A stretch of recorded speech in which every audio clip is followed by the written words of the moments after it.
Plus Ultra presents The Grey Lodge. This is our Metamagic of Battlestar Galactica Reimagined series, Ark II, The Tomb of Athena. I am Jin the Ninja. Well, I retired the ninja quite a long time ago, but I'm at Wukong Reborn if you really care to follow me. I have a show called Threshold Saints, which everyone not excluding, I don't want to say excluding Vanessa because she's become such an integral part of like all the stuff that we do in the group and obviously the Grey Lodge. And she's also like just personally supportive. So I want to make sure that she feels included in that. But everyone who's pretty much associated with the Grey Lodge has come on the show and is a co-host. Obviously, Solar is our spooky brother, but he is off doing not spooky things. Maybe we'll say clutch things tonight with his parents. So we'll give him his snaps. And if you want to check him out, follow him at solar_exile. He also has a Substack, which are the links are in the show notes.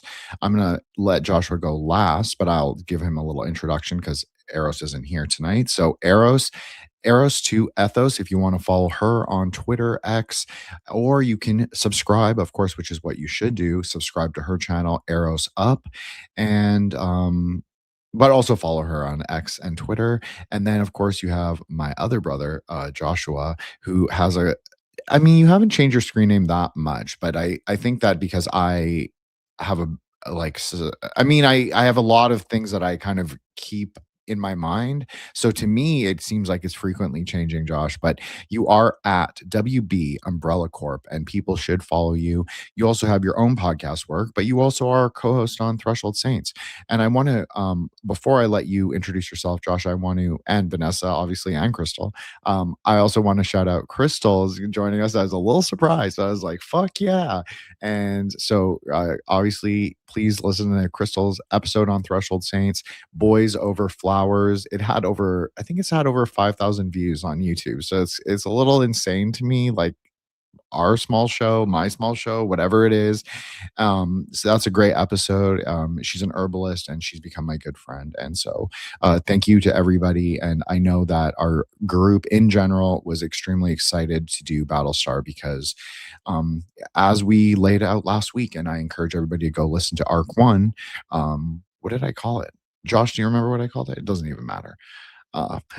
But I don't know. Anyways, the point is go listen to that one and you can then sort of hear our foundation stone, our groundwork that we laid about how it is a Gnostic and sort of very important metaphysical series. And I would personally argue whether other people agree with it or not agree with it, that's totally okay.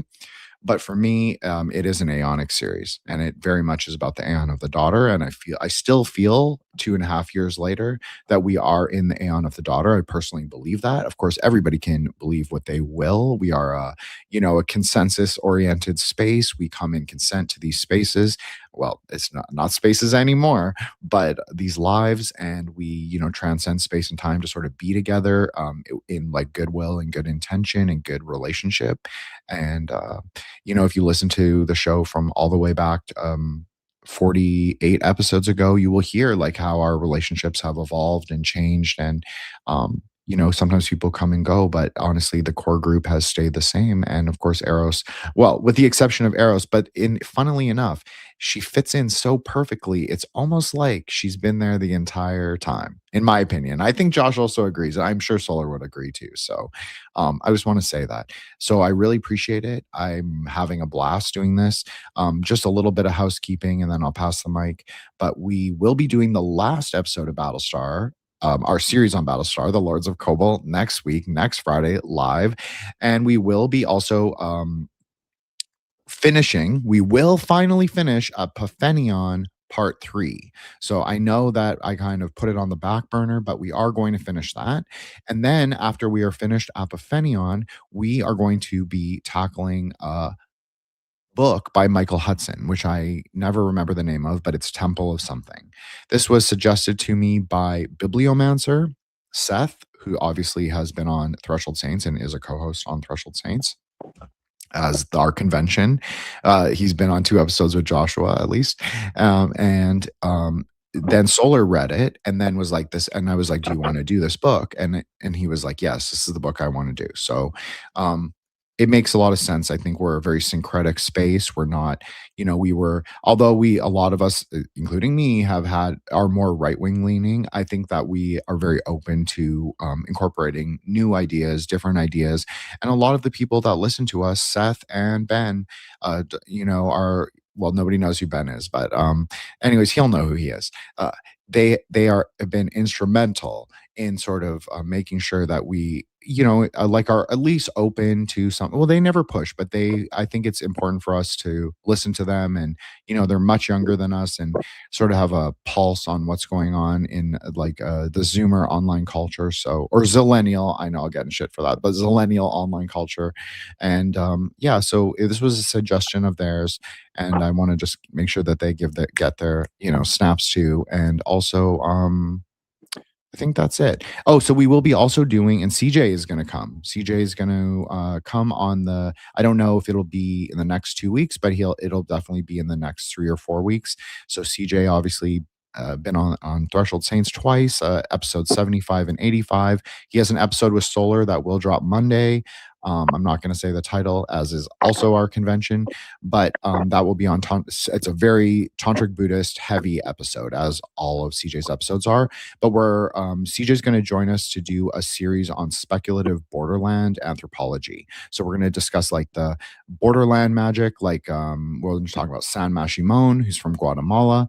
We'll talk about Jesus Malverde, who's from northern Mexico, and then we'll do one about Blackhawk, Father Blackhawk, who is from Wisconsin. So it is interesting that Crystal came up and is here tonight. So we will be doing that, and sort of the story. We'll trace that story of Black Indian spiritualism and the court of Indian saints. So I'm really everybody should check that out. Make sure you still like and subscribe. I'm still not sure if I like saying that, but we have a YouTube. It is what it is. Joshua, please introduce yourself and in any ways that you want, and plug whatever you want, and then I'm gonna let the girls do it. Thank you so much for being here. Appreciate it. Yeah, and thank you for hosting. It's always a pleasure, of course, and I appreciate all the listeners as well. Your time is appreciated. So I hope I don't say the word appreciate again. But anyway, this is one of my favorite series, and so this is one of the few things I can watch over and over again. And it's always stuck with me because as an Aries, and I find the Cylons themselves kind of interesting, how they're religious zealots and all. So it always left an impression on me, also because of all the astrology and stuff in it. So I'm really jazzed to be talking about that tonight. I've done a project recently with King of Cups, and we recorded a kind of like a dark MAGA style update, and we covered some cinema as well, namely the Odyssey, which I won't belabor here, but we really dragged it. But anyway, so got some future things in the lineup as well, but I don't want to dawdle on. So if you want to find me on the YouTube, you can look for NPC 3.14 for some of my older stuff. I've done a lot of collaborations as the branch.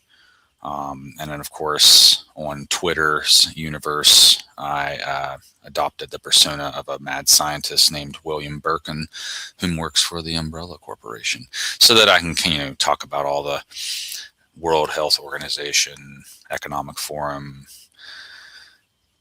all the stuff that's censored and stuff that I couldn't talk about elsewhere, I talk about there. So anyway, it's a pleasure to be here. Thank you for letting me blurb. Well, you're most welcome. And also shout out Chris from the King of Cups channel, of course. It's been a while, but he's a friend of the Grey Lodge at least, and yeah, we fuck with that. And also want to say to Josh, it is kind of crazy that we've been doing this now together almost 2.5 years. It's kind of insane. Wow. Yeah, it is hard to believe, isn't it? It's because I remember I was on vacation last year and we were doing spaces, and I was in the middle of nowhere in the mountains, chiming in here and there. No, I remember that too. You would call us and or like I guess because we were on spaces, it would be like you would call in kind of, and you'd be like, "Yeah, I don't know how much I can contribute tonight, but I'm gonna listen with my friends in the car." And we'd always, and then you would always contribute at least a little, um, and or a lot sometimes. I mean, you've been a substantial part of the show. Um, I'm just laughing at something Domino is saying in the chat.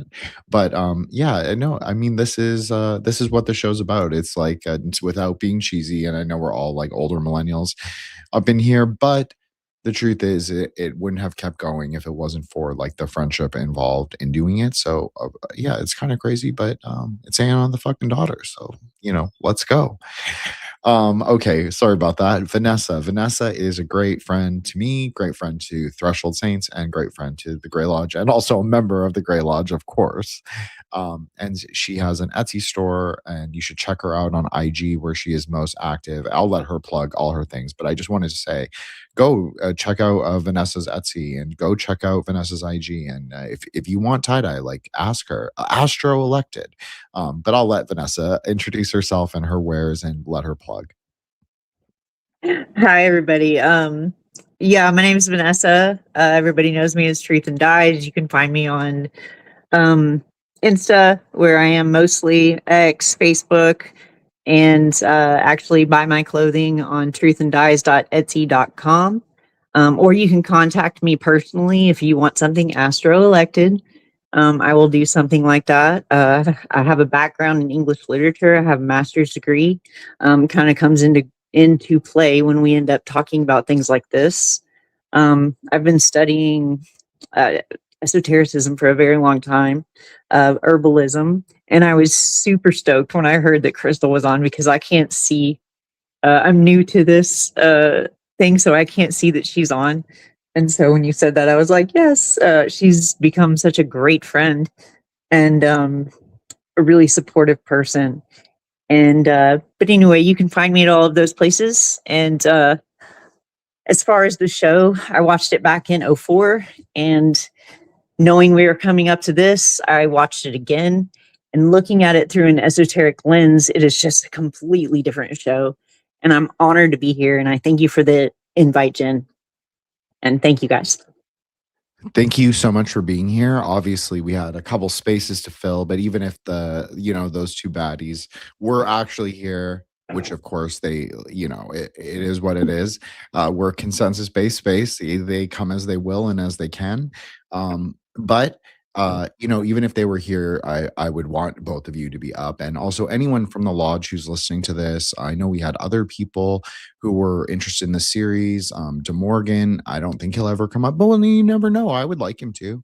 Or I'm forgetting his name, his screen name, but he's like a newer addition to our lodge. He's got like he's got like a great Kino aesthetic. He does a lot of photography. I know he seemed excited that we were doing this, and I was surprised because he's kind of a cool kid on Twitter. So, if he wants to come up, I'd, love to hear from him, and anyone else who wants to come up, Cassandra, you're more than welcome. I know she's in the chat right now. She'll say, I'm too shy, but I know that's not quite true because we go a little crazy in the group chat. But speaking of going wild in the group chat, of course, I don't want to call her a den mother because she's not that old. And also, like, we're not really like, we don't have that kind of relationship, but I just mean it's like we play off each other and for the best and sometimes for the baddiest. So I'm really excited that she came up. So Domino, Crystal, obviously come up and introduce yourself in any ways that you want to. Plug your Twitter and your book so people know where they can, get some ideas for herbalism and just like it help change their life, really. Thanks for having me on. I just saw that you guys were live and I'm sitting here doing nothing, so I thought I would come on and say hi. And also, I have never in my life seen an episode of Battlestar Galactica. I'm pretty sure that this is the John Travolta Scientology show, but that's the extent of my knowledge. And so I have no idea what you guys are talking about, just so you know. Sorry, Crystal, go for it. I was laughing so hard. Yeah, blah blah blah. I wrote a book a year ago about EDS. I need to update it already, but you can buy it on Amazon if you really want to support Jeff Bezos. Otherwise, you can buy it from hoeyrx.com. HOEYRX.com. And it's in their shop. And if you can't find it, I'm sorry I can't help you because you are too dumb to be helped. I'll make sure that the Hoey link is in the show notes, as I always do. So glad she's here. And it's okay. You know what? Because this is what happened. And I'm not shading anyone. I'm not shading any co-host or anything, especially co-host. But you know, they do ask me to send the books, especially a specific one of them. And sometimes they don't read those books that it takes me a while. Like I have to send like emails to multiple people with attachments. I mean, I know it doesn't sound like anything, but it is like, it's something. So, it's okay that you didn't watch any Battlestar, because often in the spaces or in the show, I guess now we're proper show. We just kind of riff. That's kind of been our it's been our regular sort of thing. So, like Quicksilver Surfers. That's what we used to say. And I see. I'll have to just re-add Vanessa back up. Okay. So, Well, and I would add too that it kind of adds balance too when you have that fresh perspective. Correct. Yeah, because Josh and I are definitely Battlestar heads, and Vanessa as well. And so, and this is what happened last week, is that Solar is new to the show, and then Eros had never watched it, but because she knows so much about Platonism and the like Hellenic mythologies, she can actually fill in a lot of blanks, and she can understand like what they're talking about, whereas I'm sort of lost, but I'm good at the metaphysics of the show. Like I can understand the Gnostic elements. And to respond to something Crystal said, it is not necessarily a Scientology show, although there are definitely elements of that. There's no question about that. But it is the 1978 series is very much a show about Mormonism and the Book of Mormon and Enoch 3.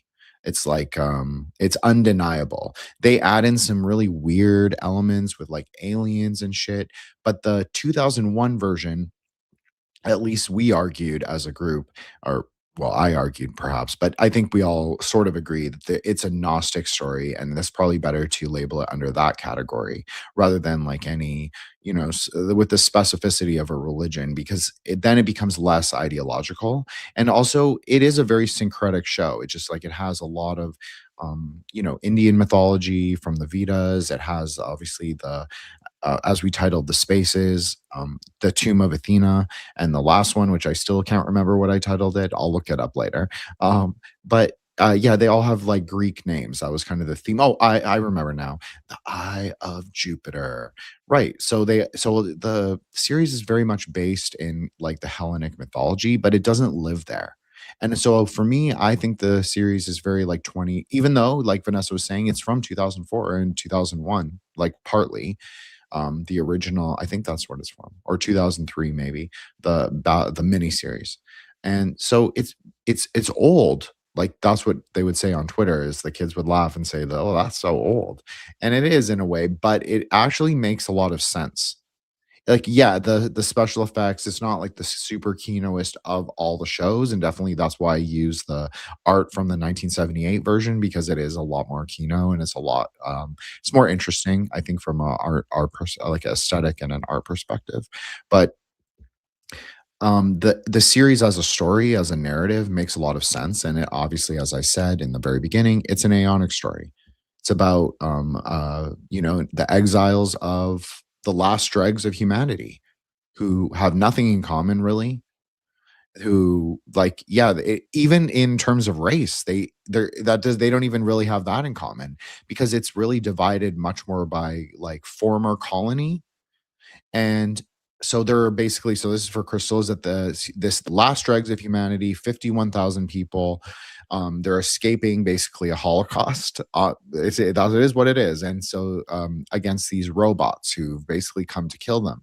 But then the robots discover that the humans and the robots are a lot more entwined. That's kind of sort of the I guess the overarching theme of this or the plot of the story is that they are entwined. Like actually they're not different and they've been intermarrying for a very long time. And in fact, they've relived the story that they're playing out many, many, many times, perhaps thousands, maybe millions of times. It's a cycle of samsara. And so the way they deal with issues like reincarnation, samsara itself, scriptures, as Joshua was saying, the religious component, that is so important. And I think that's what attracts me to the series. Even before I was the as well known a wizard as I don't know, I'm really not, but we'll go with the bit tonight. And I'll just say so. Before I was quite the wizard that I am now, I didn't really have a grasp of metaphysics in the same ways that I do now. But I think initially it did attract me because I've always been super interested, obviously, in the comparative mythology and also the, comparative religion. I think that's, for me personally, how that has always been. That I can hear Eros in my mind being like, "Yeah, that's your Sagittarius," or I'm sure Cassandra was saying, has said it in the chat. I'm sure she has. She'll be like, "Yeah, that's such a Sagittarius trait." Like he's like he really lives up to his star sign, and I really do. So people who, decry the star sign, never decry the star sign or the sun sign, excuse me. Well, the sun is a star, right?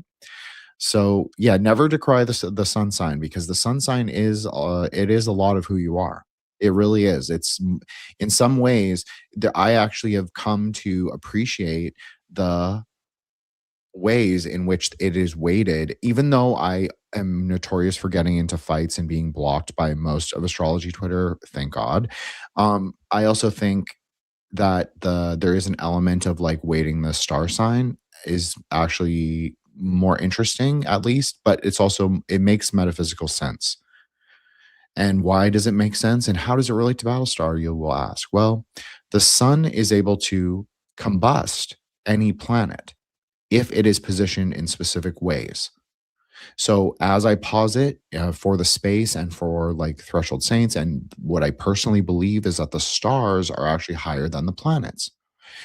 It's interesting because Enoch, all three books, Enoch 1, Enoch 2, Enoch 3, Book of Mormon, I'm not sure, but at least in the Enochian system, the stars are also privileged above the planets. And in the series as well, the people, the characters within the metaverse or the multiverse that is Battlestar Galactica Reimagined, they are like they liken themselves to stars, and their scriptures liken themselves also to stars. So if you follow the show in any meaningful way, you'll know that this is something that we talk about, if not every episode, many episodes, because Zoroastrianism and sort of the ways that their cosmology evolved and changed and split off into little splinters and became different things. That is kind of, at least speculatively, we'll say, is the origin for mostly what a lot of us believe. And it's just like all about view. So obviously I practice Buddhism. I don't expect anyone else to practice Dharma, but I think Dharma is really good. And I think Tantra is really cool. And obviously I love Kabbalah as well. So, and have improved a lot, as has Joshua. But okay, so what is this? What does the star stuff and all this bullshit you just talked about have to do with Battlestar? Well, as I said, if the people are stars, and you have characters like Kara Thrace, and as we discussed last week, like quite in depth, we discuss Apollo and a little bit of his dad, Captain Adama. Those three characters you could map them easily to the tree. And we did say that obviously Apollo has a Tiferatic connotation. Interestingly, Kara Thrace also has a very Tiferatic connotation. She even fits the archetype of Tiferet as a blue-haired. She has brown eyes, I believe, in the series, but I can't remember. The actress who plays her does have brown eyes, but I can't remember if they gave her blue contacts. But I want to say that she does because then it would be like the perfect Tiferatic archetype. And if you don't know what I'm talking about, well, you need to read a little Kabbalah because every Sephira can have an actual characteristic archetype. Doesn't mean that a person or a character or an archetype has to fit 100%. No, they just have to embody certain qualities. They don't even have to physically look like the characteristic of the Sephira. They might embody it in different ways. So I just want to say that is like both Apollo, Leodama, and Carathrace are Tiferatic, and like clearly Tiferatic. And Adama, I think that Joshua said that he has a Saturnian or Binah quality, and I agree with that. He does, but he also has a Geveratic quality, but it's lessened in nature. So maybe Joshua is totally right and saying like he's very Saturnian, he's very of Binah. He roots the the characters sort of into their arc, at least the military element, which would also make sense because if Let he me rules, yeah, go for it, Josh. allow me to interject just for a moment. I have a lot of other notes, but for that matter, how does he get hurt? He gets shot, right? And that's lead. So there's your Saturnian thing as well. Another one. That's a great note. That was literally that was literally a great note. Because who is he shot by? So we didn't really discuss this at all last episode, but he was shot by one Boomer. Boomer, as I think we laid out in the last episode, we said Boomer did not know that she was a Cylon. She was a sleeper agent. And of course, she was a sleeper agent. And may I also, yes, please, please. For Domino's benefit or anybody else who hasn't seen it, some of the elements that run through this series are some of the same that you may find like in Blade Runner, for instance, where there's replicants and how do you know if they're real or not? And some of them are so good as a replicant that they don't even know they're a replicant themselves, right? And so there's that theme that goes through it. And of course, cloning is something that pops up. And then of course, AI. And so, yeah, fracking Boomer. And of course, Adama himself is a Boomer, right? So, anyway, so one other thing is that there's another old movie called The Colossus, which is about the AI is being given too much power and then they like taking over and engaging in warfare and stuff like that. And then, of course, with the Mormon thing that you mentioned a couple times, I wondered if that was because of the Kobol, but anyway, they got a lot of prophecy and such, but also in their temples, they have a celestial room. And so for all we know, they probably got some similar sounding prophecies to what we find in the show. I didn't actually know about the Mormon angle so much, but anyway, thanks so much for letting me mention those few things. I just thought it might be an added benefit to know what some of the themes were. Absolutely. I think it was really interesting because last week I wished you were there, not because I just wanted you there because we were going to discuss the 13 tribes because that is the whole idea of the series, right? Is that there are the 13 tribes of Kobol. None of the tribes are actually who they say they are. This is like something that is not really discussed so much in the series, but in we'll call it extra canonical Bible, the extra canonical gospel that is Caprica, a sequel series that came much later.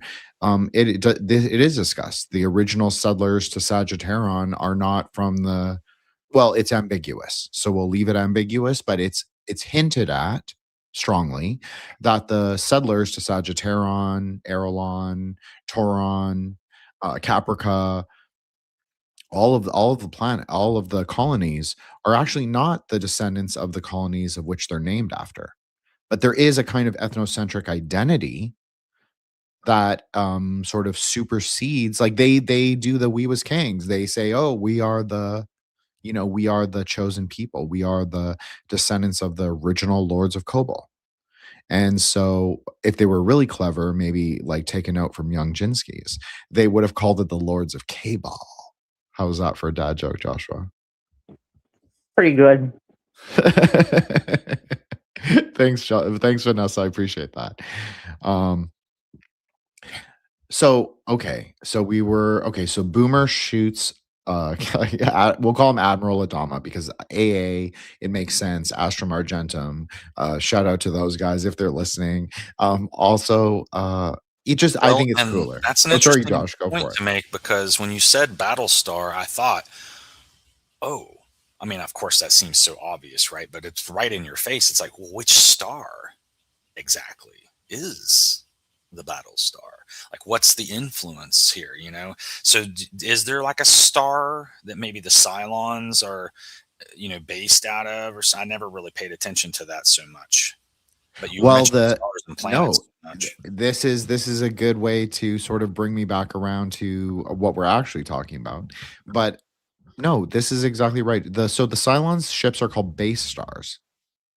And so they have their resurrection ships and they have their base stars, which is where the raiders and the heavy Cylons, the ones that look like machines, and also they are manned by obviously the multiple humanoid or like well, they're basically human. I mean, that's basically what we find out by the end of the series, not to spoiler alert, I guess, but you know, it's the whole thing is like, I think that's a great question, just a great existential question for the series. Like, what is the star? Where are they going? And obviously the tomb of Athena is on the original planet Kobol. That's the whole idea, right? Is that the tomb of Athena is on the original planet Kobol. So they have to return to the planet several times. Now, this is a really important plot point because it introduces Laura Roslin, our first female president of the United Ships of the Colonies, 12 colonies of Kobol. It introduces her into her like in her prophetess. I guess that's what she is. And so I would ask then Joshua if he feels like if there's any particular biblical prophetess that he might compare Rosalind to. I would say yes, actually, because if you think about her as Hode being like the civilian leader, and then you look at Adama as the Gavaretic, like you said, military leader, then they're like the two legs. So you got like Netzach and Hode, you know, both together moving. And so I'd say that would probably be a good comparison. And if that's the case, Hode would be kind of like the bride of Christ, or like the people all together as one, you know, like the living, like you said, the 51,000 or whatever. So maybe there's a significance to that number that I never really paid attention to. Okay, let's explore that because I think that was some really interesting K-ball. I was going to say, I go can't. for it, Vanessa. Sorry. No, I was going to say, K-ball Josh, look at you, man. Your knowledge always impresses me. So, yeah, that was all I needed. No, thank you. He puts in the work, you know. Vanessa. He does, yeah. he increases. He always increases in knowledge. He's really good about. That's one thing. I like Josh as a friend, obviously, but I'm going to say like one of the things I appreciate about him is he knew that he had to like, it's not that he knew, and I never told him, I was like, you have to get better. He actually naturally gravitated to self-improvement in that way. So he gets his snaps and his roses for that. Josh. Absolutely. No, I work on the K-ball myself, but where he impresses me is like, he knows scripture like the back of his hand, and he will throw it out like it's nothing. So he's got both. And anyway. Praise the Lord. Nice job, Josh. Don't flatter me too much, or I'll get struck by a lightning bolt. No more dad jokes. Okay, that's it. Okay, well, let's explore that K-ball because, okay, Rosalind as a woman. So there's a really interesting thing about her as a woman. She can't have kids. So as a woman, it would immediately position her at Netzach. Like just from the fact of being born a woman. It's sort of your natural positionality. Well, she's kind of emblematic of Athena in a sense too, because right. I don't know if Athena had children or not. Right. And so, yeah, she's kind of self-arising because she is an orphan, as she says, which is very interesting, actually, from a metaphysical perspective, right, Josh? And so she's like alone. She's at Netzach. She's not the mother, and she can never be the mother, as we discover. And in fact, sorry, Josh, go ahead. Isn't she a true believer also? And that's another thing I think sets her apart from the military, is that you only had like, it was kind of salt and peppered throughout the military, but you know, they were just like life and death. They didn't care about fairy tales a lot of times, right? But then you had some of the people that were citizens like her they felt like they were being compelled by the prophecy, and so but you she wasn't at first. Yeah, exactly. That's right. She wasn't at first. Yeah. I think she kind of it was a hard burden for her to take. I think she, she didn't. I don't think she was as religious as the rest of her following that becomes her following. So it was hard for her to take that she was actually that leader. But once she realized that everything kind of fell in line, everything that happened to her was from the scriptures, she started to believe, and then everyone else followed in line. So It's just like a Moadib experience in a sense, right? yeah. There's a Dune, like you could definitely make that. There's like I mean, maybe they're talking about similar things, right? So, but yeah, Vanessa's totally right. And I want to say that too. I'm glad Vanessa did though. But she didn't believe. She was like a sort of a Capricorn. That's what she is. So they're the most cosmopolitan of the 12 colonies. She comes from like a kind of a well-off, like upper middle class, like professional family. As she says, all her sisters were educators. That was like their thing. And they all died of ovarian cancer, which she also later on we knew her. Shout out Eros. We did shout you out quite a bit, Eros, at the very beginning. So if you didn't catch it, go listen to that. And everybody check out Eros's YouTube channel, like and subscribe to that at Eros Up. Her links are in the show notes. Of course, follow her on X, Twitter at Eros to Ethos as well. And of course, shout out Cassandra. How could I even forget my Skywife? Cassandra at Spotless Mind Tarot on IG, as well as her presence on Twitter, and which is at MOTYLESNY. She's going to murder me for saying it on a live, but please follow her and also check her out on Etsy as well as IG. She's got multiple IG for different endeavors, but she offers tarot services, and also she's a content creator. I almost forgot, but I didn't really. She does astrological videos and tarot videos. So everybody can like and subscribe to her channel as well. And I will include that link in the show notes as well. Of course, we have Frau Blocher, who is, I always say she's one of my favorite Twitter poets. She's a wonderful person. She's a good friend to my friend Sachki. And of course, so that puts us again, we're immediately in kinship because of that. So thank you so much for coming. And I know she was really excited for this series as well. I'm going to put up her comment right now. Her impending death and her mother role over the people brought her to religion. Correct. 100%. This is what opens up Netzach, right? People always are like, is Jin and the rest of these people talking about with Kobol? Well, Kobol is really a conceptual way to understand reality. So one of those ways to open up the Sephira called Netzach. I can't believe I'm doing it like so childish. I'm sure everybody's like jaw drop because usually I'm just like full on. But no, to open up Netzach, which you can also relate to Venus. They're not the same thing. Everybody in the lodge knows that I do not believe the Sephira are the same thing as the planets. I actually believe that the planets are the Klipa. I know this is very contentious sometimes, but it makes a lot of sense. And I'm not saying that the planets are evil. I'm saying the planets are actually material. That's really what I'm saying, is that the Klipa are material. The Klipa is not necessarily evil. It's just that it can trap light from our view. But if we have a non-dual view, which I've always encouraged everyone to sort of consider metaphysics, at least for this couple hours that we're together, an hour and a half, or however long we go,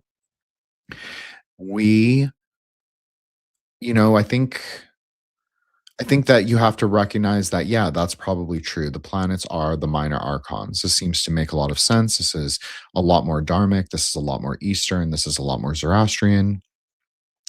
And I think that there's been a problem, and this is also why I brought up the star thing at the very beginning, because I think that what pop astrology or modern astrology gets very, very wrong is the sort of focus preference for the planets. And I actually think this heavily, heavily, heavily bleeds into a lot of contemporary magic, unfortunately. And it's not that there isn't obviously a medieval and a Hellenic and a Platonic and these like very ancient forms of astrological magic is old. It's very, very old. And of course, this is an astrotheological story. So I'm not saying we need to discard the planets, but I think we also have to understand them in a way that that is the materiality, the klipa, the husk, the veil that prohibits us from seeing that diamond thunder pardes at the 5th density. So it's like Russian nesting dolls. Just think of Russian nesting dolls. I actually heard a pretty famous alt-lit, I won't say who it is, but I heard a very famous alt-lit writer, yeah, actually well known, like big account and everything. And they were talking about Russian nesting dolls. And immediately on a podcast, not my podcast, on someone else's podcast. And I immediately knew what they were talking about. It's Kabbalah. That's what a great metaphor for Kabbalah is. So if you think of the largest, biggest, Matryoshka doll, right there we go, Matryoshka. I'll even put it up. The mother, right? The biggest of the mothers. She's also the most exterior of the densities. That's not bad. It just means that you're not seeing the daughter that lies within. That's basically what the Matryoshkas are, right? So there's a little baby inside. That's the secret. That's the Pardes layer, Diamond Thunder, awakened consciousness, born into the world. You have to be born into matter to experience the world of form. There's nothing wrong with that. It's just that we don't take extremities. We don't say all material is bad, and we need to reify the spirit as superior. Nor do we say that all matter is all that is, and we negate or deny the spirit in totality. We kind of bring those two things into synthesis in our perception. So one way to open the Sephira of Netzach, I didn't forget it, and I didn't go off on a tangent that bad.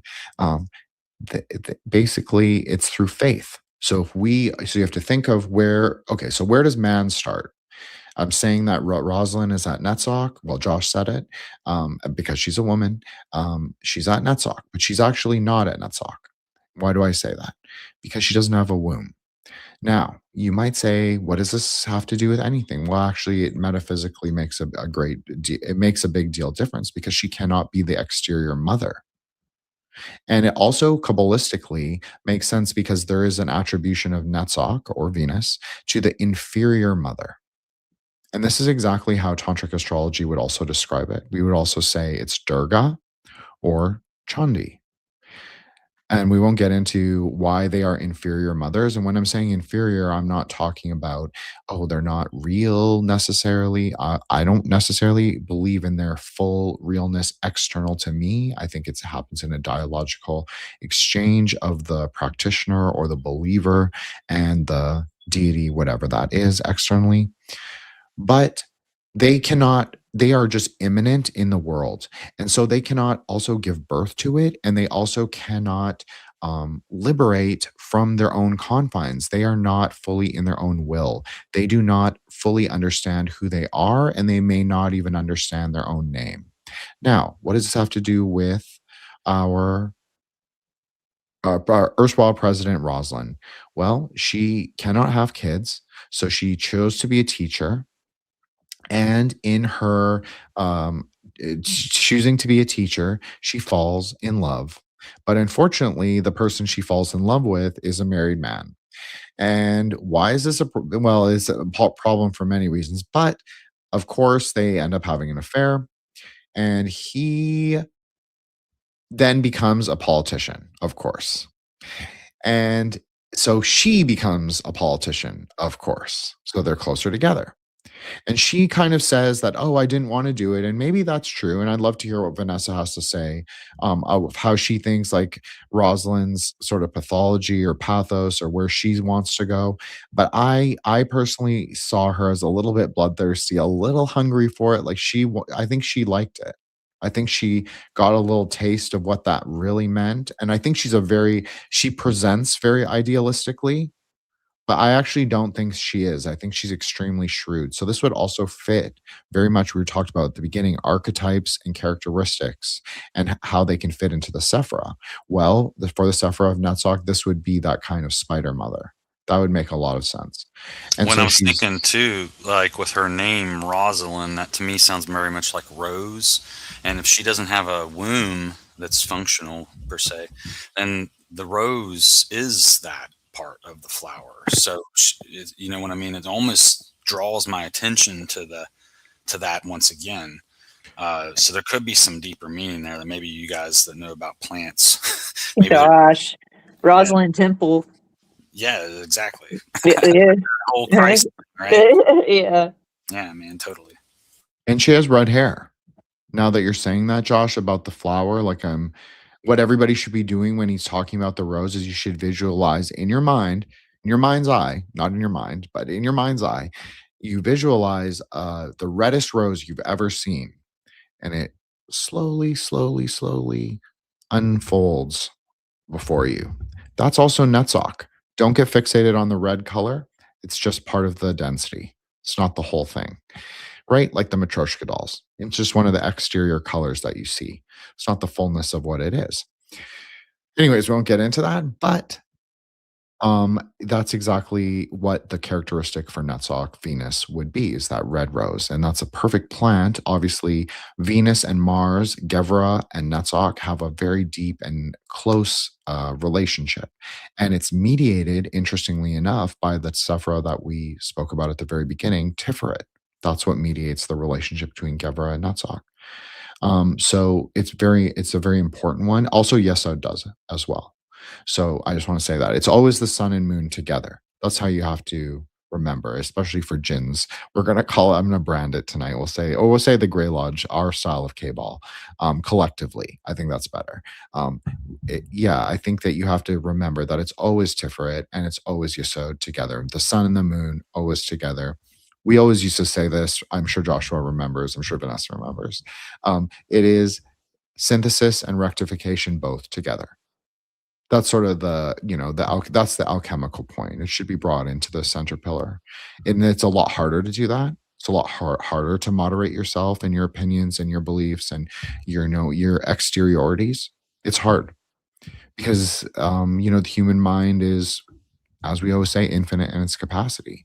So if you have a lot of capacity, high IQ, you want inquiry into many things in the world. So what does this have to do with Kabbalah? Well, it does directly have to do with it, because this is the great archetype of Hod, is that analogical thinker, that person, the Gemini. I think Eros had a tweet about this maybe last week that was pretty big and it was pretty big and it was really well written.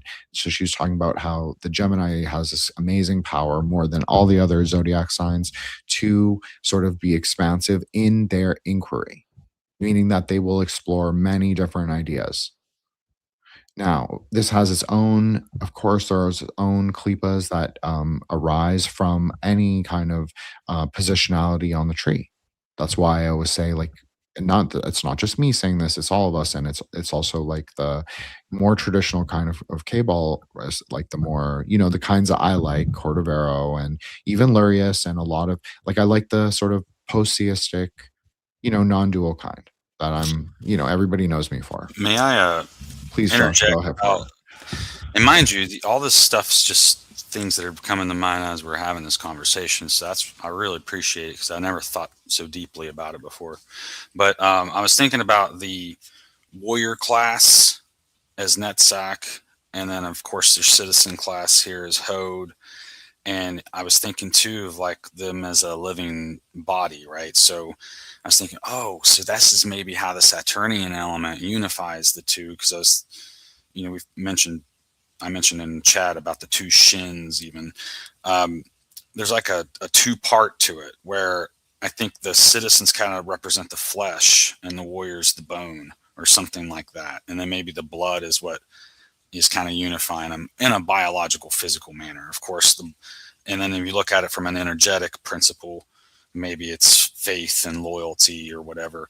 But I was speculating in my mind about, there are certain characters that kind of not necessarily trade or betray, but they do move from pillar to pillar.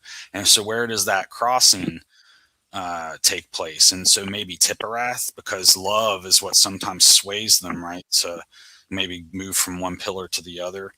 And so I kind of imagine the two pillars themselves also, like Netzach being a solid stone, and then Hod being more like an aggregate and being unified by that faith kind of like holds it together or whatever.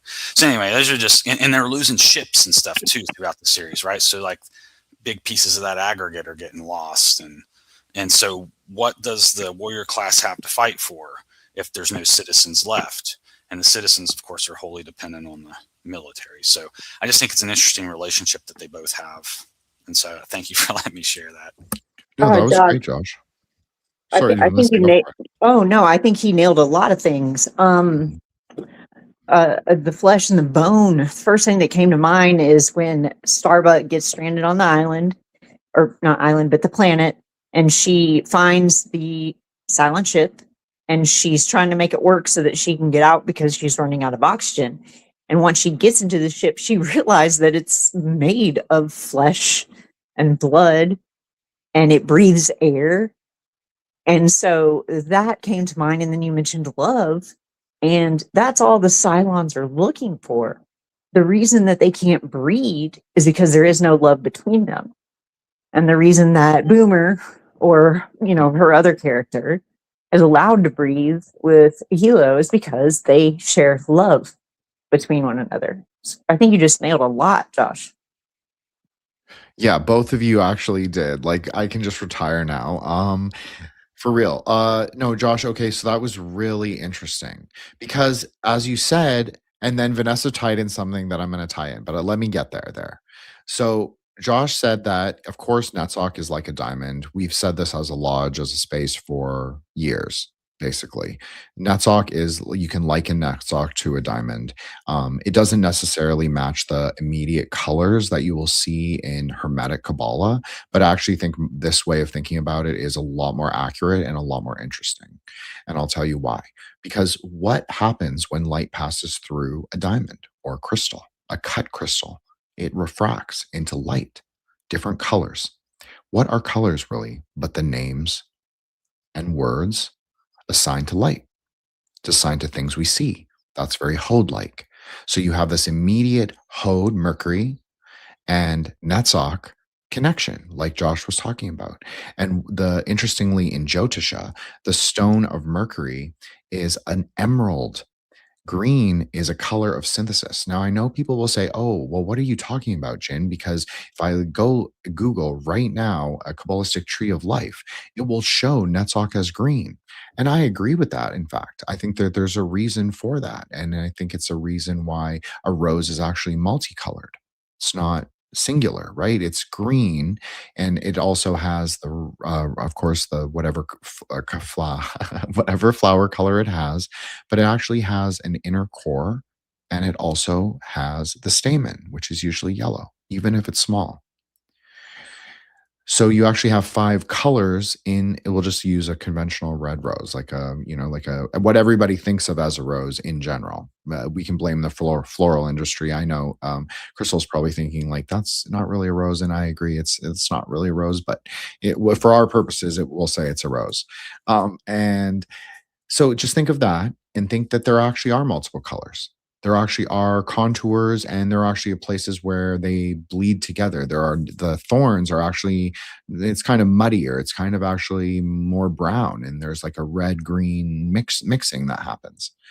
And so I'm just saying that you can actually account for the world of colors, what is assigned to Netzach.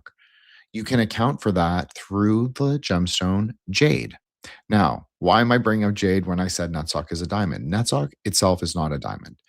Netzach is the light passing through the diamond, traveling through, we'll call it empty space, but I mean empty as in the Buddhist way. Masslessness and luminous, meaning self-illuminating. That's what Netzach really is. That's why I always say the planets are really klipas, because the planets are just there to contain the light. You don't want to contain the light because the light carries forth both the word and the sound of the mantra or the sound of the name, if you want to use a really Hebrew way to understand the tree. So basically, you use faith, as we were saying, like this was about 15 minutes ago. So just keep that in mind. We're using faith to open up Netzach. She doesn't have it, as we said, she doesn't have a womb. So she's actually traveling through the paths. Yes, our dear Rosalind is an emanation of the diamond. She is like the light passing through the diamond, traveling up the tree. She is traveling to Yesod. And why is this important? Because really, humanity is at Yesod. That's really the truth, like the Omer of it. We are at Yesod.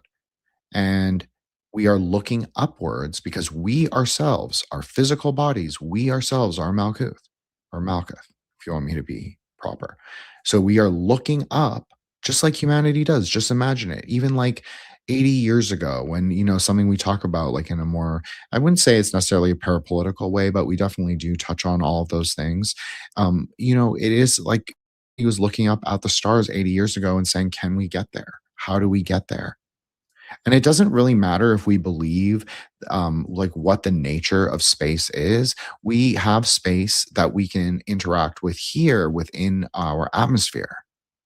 And that space is actually contained by air, or air is within that space, but it's invisible, so we can't see it. Well, in Tantra, air is green. I know people would be like, what? This is insane. Because you said Hod is also green. It's like an emerald. Well, Hod is not really green, but the planet Mercury is green. There's a green element. But what happens when you pass light through an emerald? And you're going to say, oh, it's going to look green. It actually only looks green a little bit. It actually looks clear.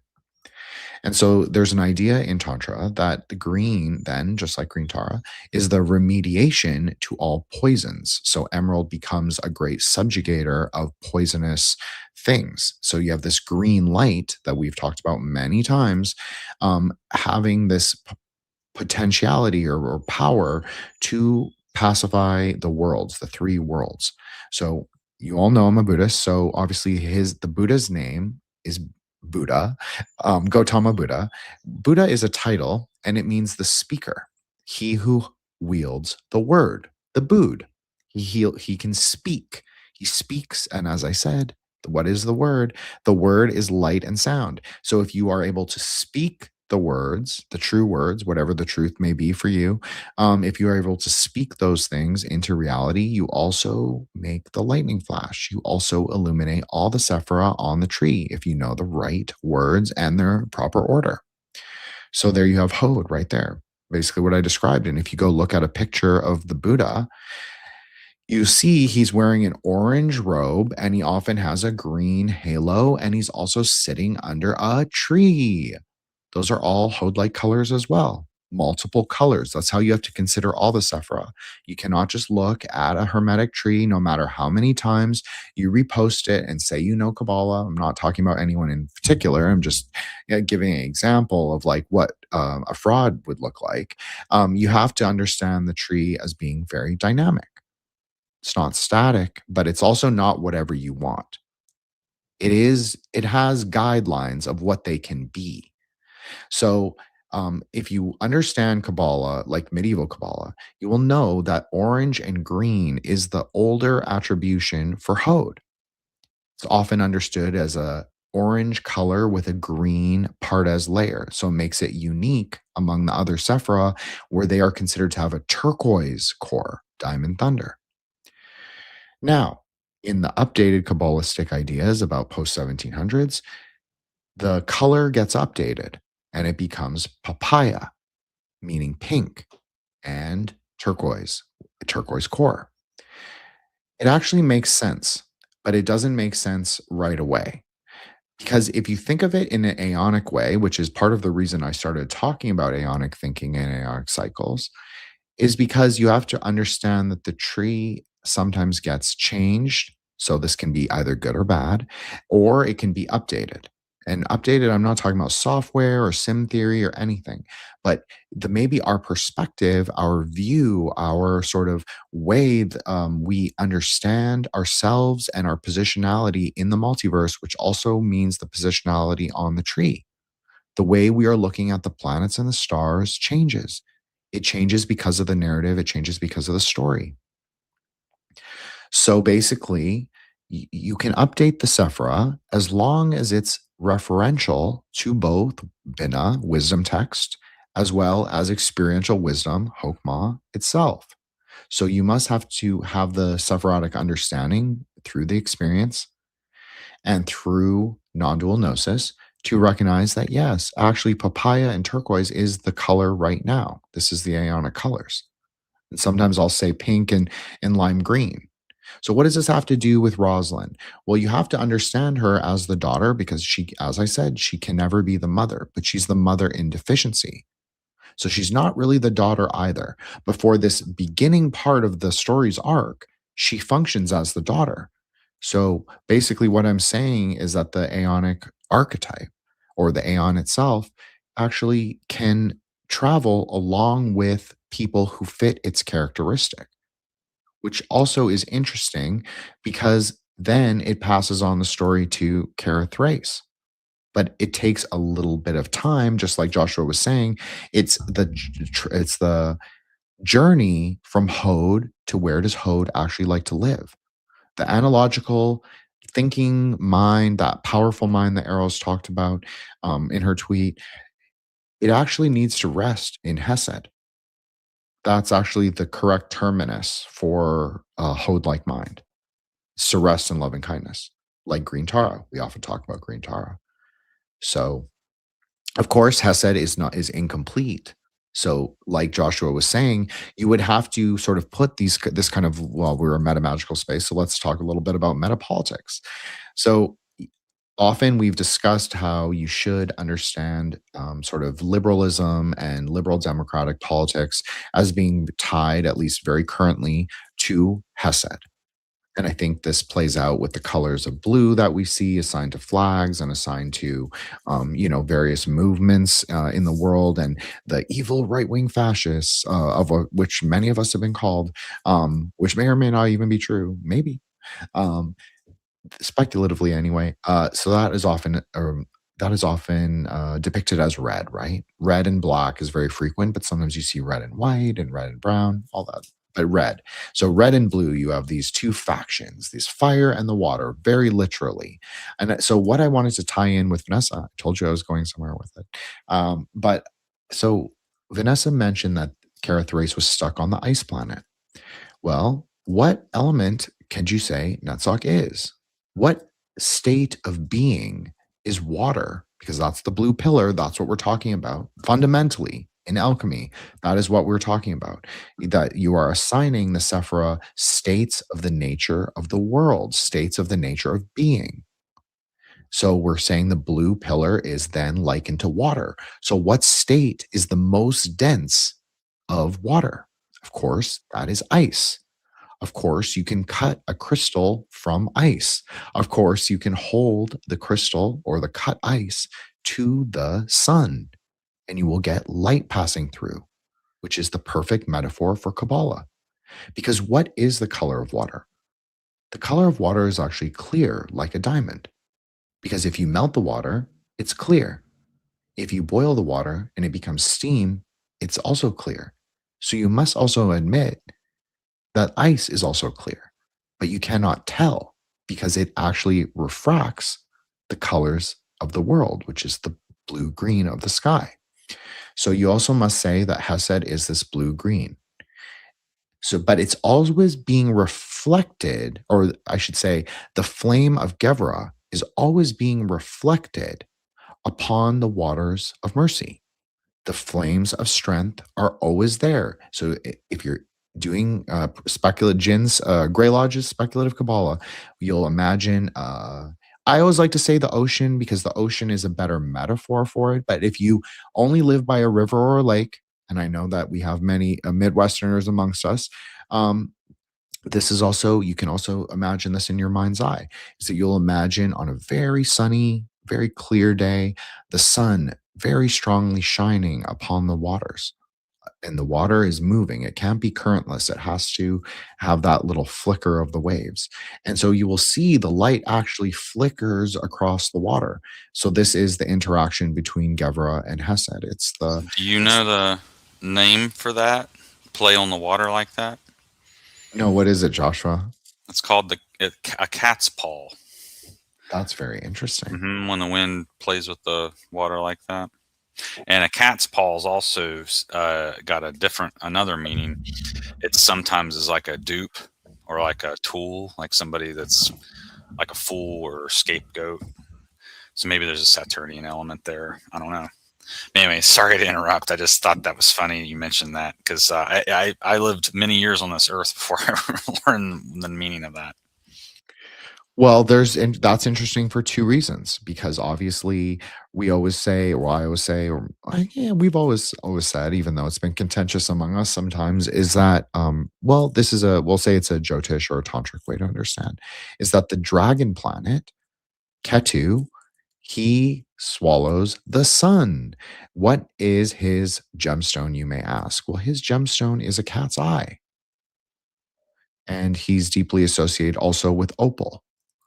So for me, that's always interesting, because it's like, what does the light dancing on the water appear as? And I think that's even what you're talking about when you're saying like a scapegoat, although I wouldn't necessarily use that phrasing. I think I understood what you were meaning.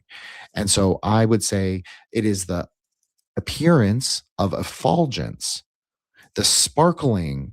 That's not really real. That is how we're understanding the interaction between these two things. We are seeing the heat be dispersed amongst the water. That's really what we're witnessing. But we don't, that's not how we perceive the world. And so maybe if you're very smart and very scientific, maybe that is how you perceive the world. But for me, I see the light dancing, a cat's paw, as you would say, upon the waters.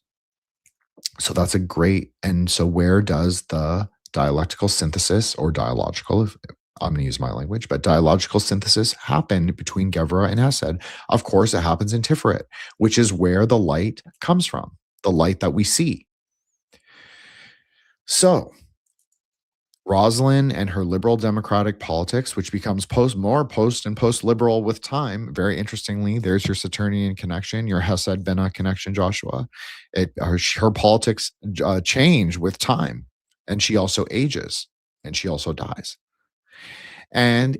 But it's a natural connection that she then has through this journey. She is a school teacher. She doesn't know anything. That's how she describes herself. She's just a school teacher. She doesn't know anything about anything. She's not a politician. She's she's salt of the earth, good people. And hey, what did she die of, by the way? She died of ovarian cancer in the end. Okay, so cancer, or uterine cancer, uterine cancer. Well, Cancer is a zodiac sign, and this show's all about zodiac signs. So I don't think that's any kind of accident. And of course, ovarian or uterine, that would be like Scorpio-ish area, zodiacally speaking. So those might be some clues too to kind of keep in mind as we talk about her. But I did have one more thought real quick. Go for it. Because some minutes ago you were talking about the perspective of somebody looking up at the stars, and I can't remember exactly what it was, but when they are solving the prophecy puzzle, so to speak, at some point they find themselves on a planet looking up at the stars, and they realize that the tribes themselves were on these different locations around a star system, and that the 12 tribes, or the zodiac as they knew it, they didn't actually ever get to see, because it was from the perspective of their home planet, which for us is Earth, right? So imagine right now we have the zodiac, but then years from now we get chased off our planet by robots, but we preserve the zodiac thing, yet we don't know where it's at or whatever, because after all, the zodiac, as it were, is just a snapshot of stars, which are quite far apart, of course. So depending on your perspective, zodiacs, it's all a matter of perspective, I guess is what I was getting at. So what it reminded me of, though, as far as the Kabbalah is concerned, is how Hod and Netzach are wandering. The two legs, the body is wandering across space, searching for Malkuth, I think, which is where that perspective is of the night sky. And I think that might be solid in a sense, because just above Malkuth, of course, is the canopy of heaven, right? So you got your sun, moon, and stars kind of hanging out in the firmament. And that's what they're looking for, is that perspective from Malkuth, which I guess in this case is Kobol or whatever. So anyway, thanks for letting me weave on that. No, that was sorry, Vanessa, go for it. No, I love Josh's perspective. The first thing he made me think of is where you are, like we're on Earth and we have the 12 zodiac, but do we? Because a lot of people think there are 13 and some 14. And so, you know, there are also people that think we were once on Mars and came to Earth and now we're going to go back to Mars. So, I mean, there's just all these thoughts based on where you are and what you're looking at. And I'm sorry, I can't remember the second thing you said I was going to comment on, but well, I like what you said, Vanessa. Regardless, if you forgot, you can always chime in when you remember, and that's fully, of course, okay. I also like what Josh said, and so I was going to tell the story about the scorpion in Tibetan culture and Buddhism, obviously. But that's it. Well, there you go. So, do you want to say what you want? I'll no, let you go he first. said like obviously she has cancer, and he mentioned something about Scorpio and something else, and I was like, oh, leave it to a Scorpio to take cancer down, and that's what I was thinking. But you know, I mean, that's that it is interesting. So, scorpion in Tibetan, we call it a dikpa. I know that'll be funny. If we're all juvenile, it's okay. We can laugh. So that also has an alternate meaning of sins. I know, interesting, right? And so, but it can also mean bad karma, and it can also mean sorcery. So all of those things actually at the same time. And so one of the ideas is that the deficient mother, so the mother of Netzach, when she's like as a Lilith kind of character, she breaks apart into 20 million pieces. Remember self-combusting star, turn thunder into diamonds? Very similar idea. So it explodes, it's an exploding star in all her shards. But before that, well, you can say that each little shard is also light and sound. It's maybe contained within matter, of course. We, as we all are, have stars, supposedly stardust within us.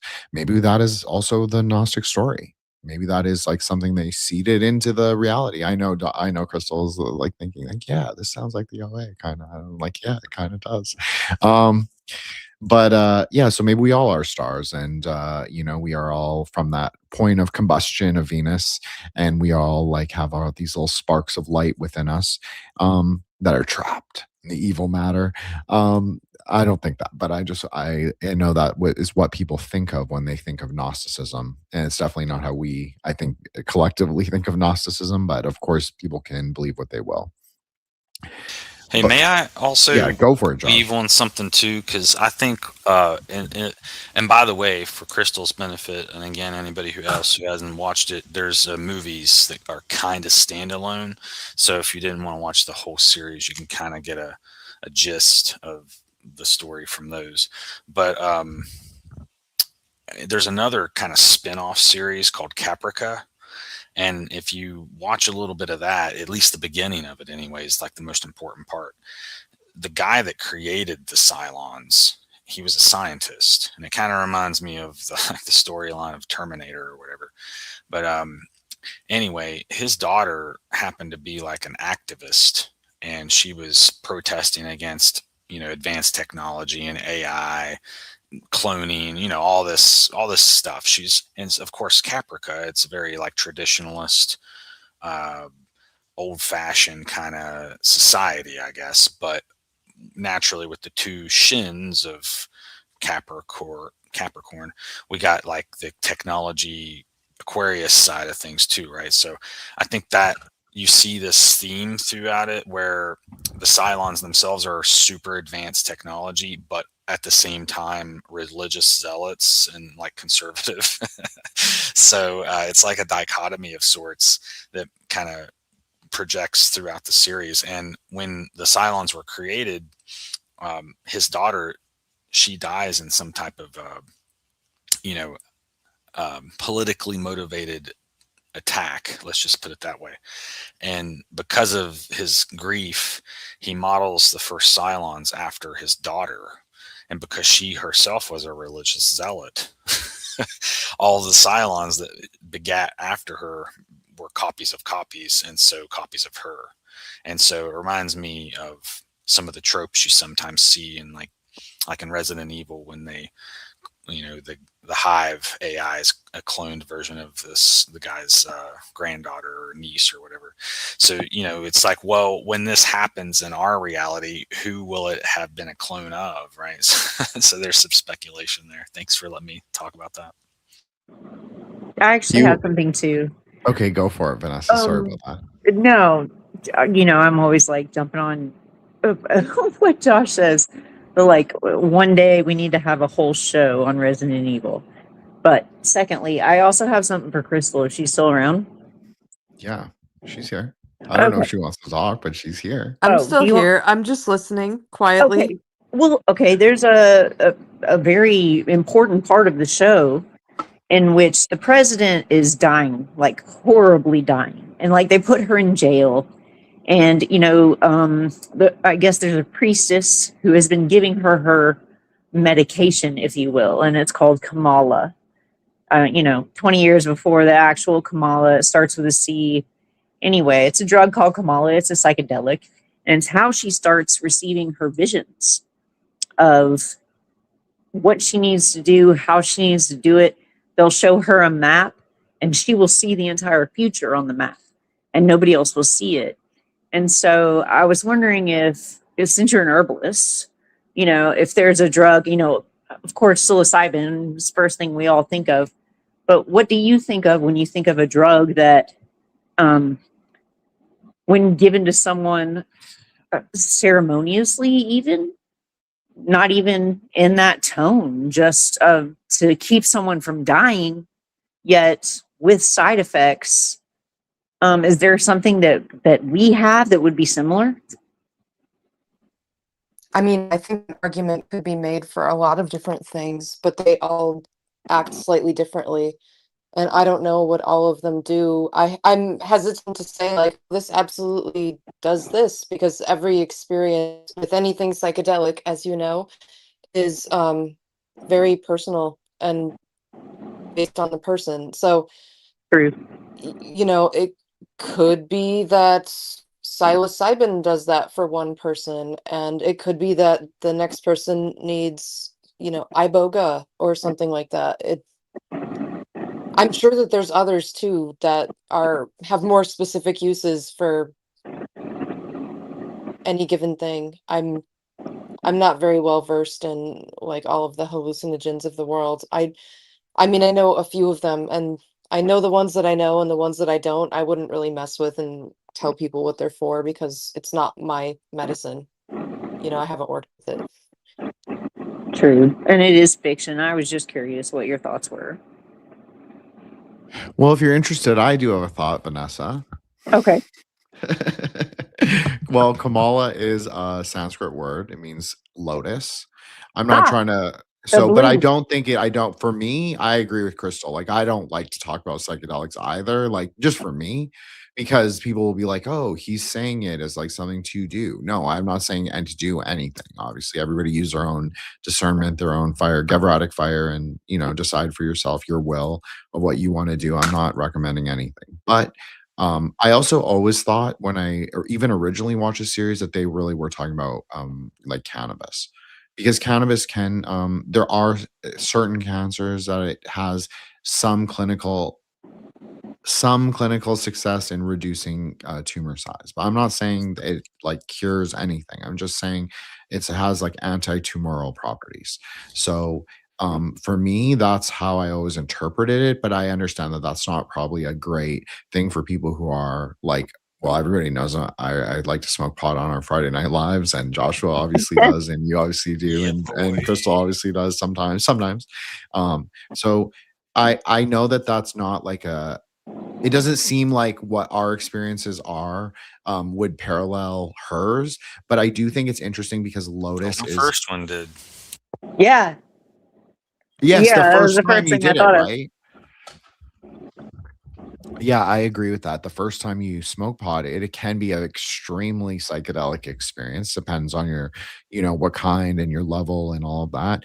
I'm going to say Frau Blocher just put up another great comment. One of her first visions while on, we'll call it Kamala, leads to her personally meeting Leo Bin and the acceptance of her own deceptive nature. Oh, such a good point. And I know I'm a Leo Bin fan. I know Frau Blucher is also a Leo Bin fan. He is definitely one of the most interesting of the Cylons. But Was he the one that was a clone and sabotaged the ship or something? So there was he kind of played an ambiguous character, like different versions of him had sort of different understandings of the world. I think that's like, because he's the first Cylon that we meet that's someone that's explicitly a Cylon, right? Other than Caprica 6. Like, we know Caprica 6 is a Cylon because she says she's a Cylon. Wait, but just to be clear, he's the one that comes back that they imprison, and he Starbuck is questioning him. Is this the same guy? Yes. Okay, great. Because I did want to talk about that, because he is the first person that kind of throws out, like, heavily, oh, you believe in the gods? And then she goes right back to the ship and pulls out her little statues of Artemis and Athena, and so anyway, okay, thank you. Thank you for clarifying. Is this the guy that she throws out of the hold, like the Yes. airlock? So that's the vision she had, right? Sending yeah. that guy out Yeah, so Rosalind sees that guy. And that, interestingly, Leo Bin is actually one of the most mystical. He kind of is a Muad'Dib, you could say, a little bit, or a prophet at least, of the Cylons. Yeah, he's like her counterpart. That's so wild. Okay. Yeah. He definitely is. And he has that scorpion nature, as I was saying, like Frau Blocher is saying, deceptive nature that is best embodied by a scorpion. Okay, so he is Judas, because if you read some of the apocryphal texts of Judas, he actually knew the identity of Christ. He claimed that he was from Barbello, and like the only other apostle or disciple that knew anything like that was Peter, and that's why he was given the keys. But Judas knew like maybe more than that, and he was the one then that had to betray, right? So there is some weird archetype stuff going there, maybe with Scorpio having that deep understanding of like, well, this is my lot. He has the most faith actually, because he's doing the word or the will of God, and he obviously doesn't come out on the other end of it very well. And see, the thing is, I think he knows that, so which is the wild part about all this. So anyway, thanks for letting me comment. But it's so funny that I had just commented, though, the only thing that can take down a Cancer is a Scorpio. You just reinforce that, man. Thank you. Yeah, right. I wanted to just say really quickly that Kamala, the Lotus, is a plant of Netzach, is a plant of Venus. It can be. It's dependent, but usually it is classified as that, because what are the characteristics of a Venus plant?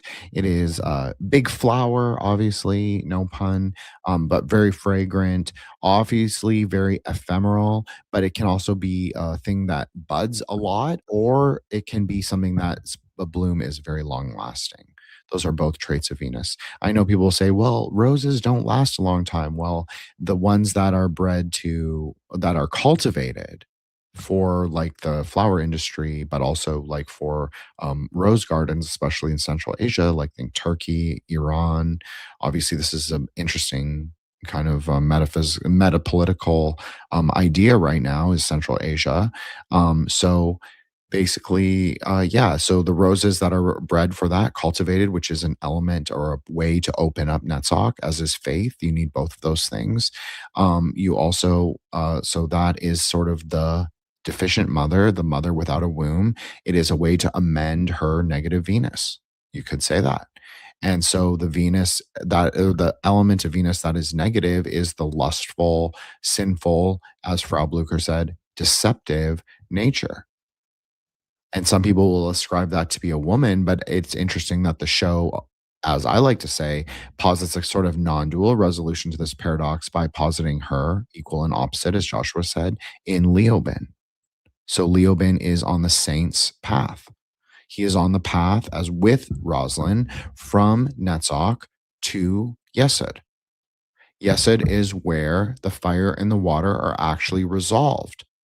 It's not necessarily where they meet for the first time, but it's where they resolve. So this is where she comes into her own will, you could say, or at least her own kind of awakening. But she also needs to know the names of things. So the best, as we were saying, you guys thought that I was just talking about Geminis because for some other reason, but I wasn't, because her priest, her personal priest is what? Is Geminis. She can read the scripture of Pythia, Gospel of Pythia. I forgot. I don't know it's not called a gospel, but they call it something. It's the scrolls of Pythia. There we go. It came to me finally. The scrolls of Pythia are in old Geminis, meaning that they cannot just be read by some regular old Caprica priest who's kind of an atheist, but they have to be read by a priest of Gemini. That insanely powerful Hode-like intellect. Because Hey, and by the way, so with Gemini being the arms, do you think that with language, sometimes it's written, different directions?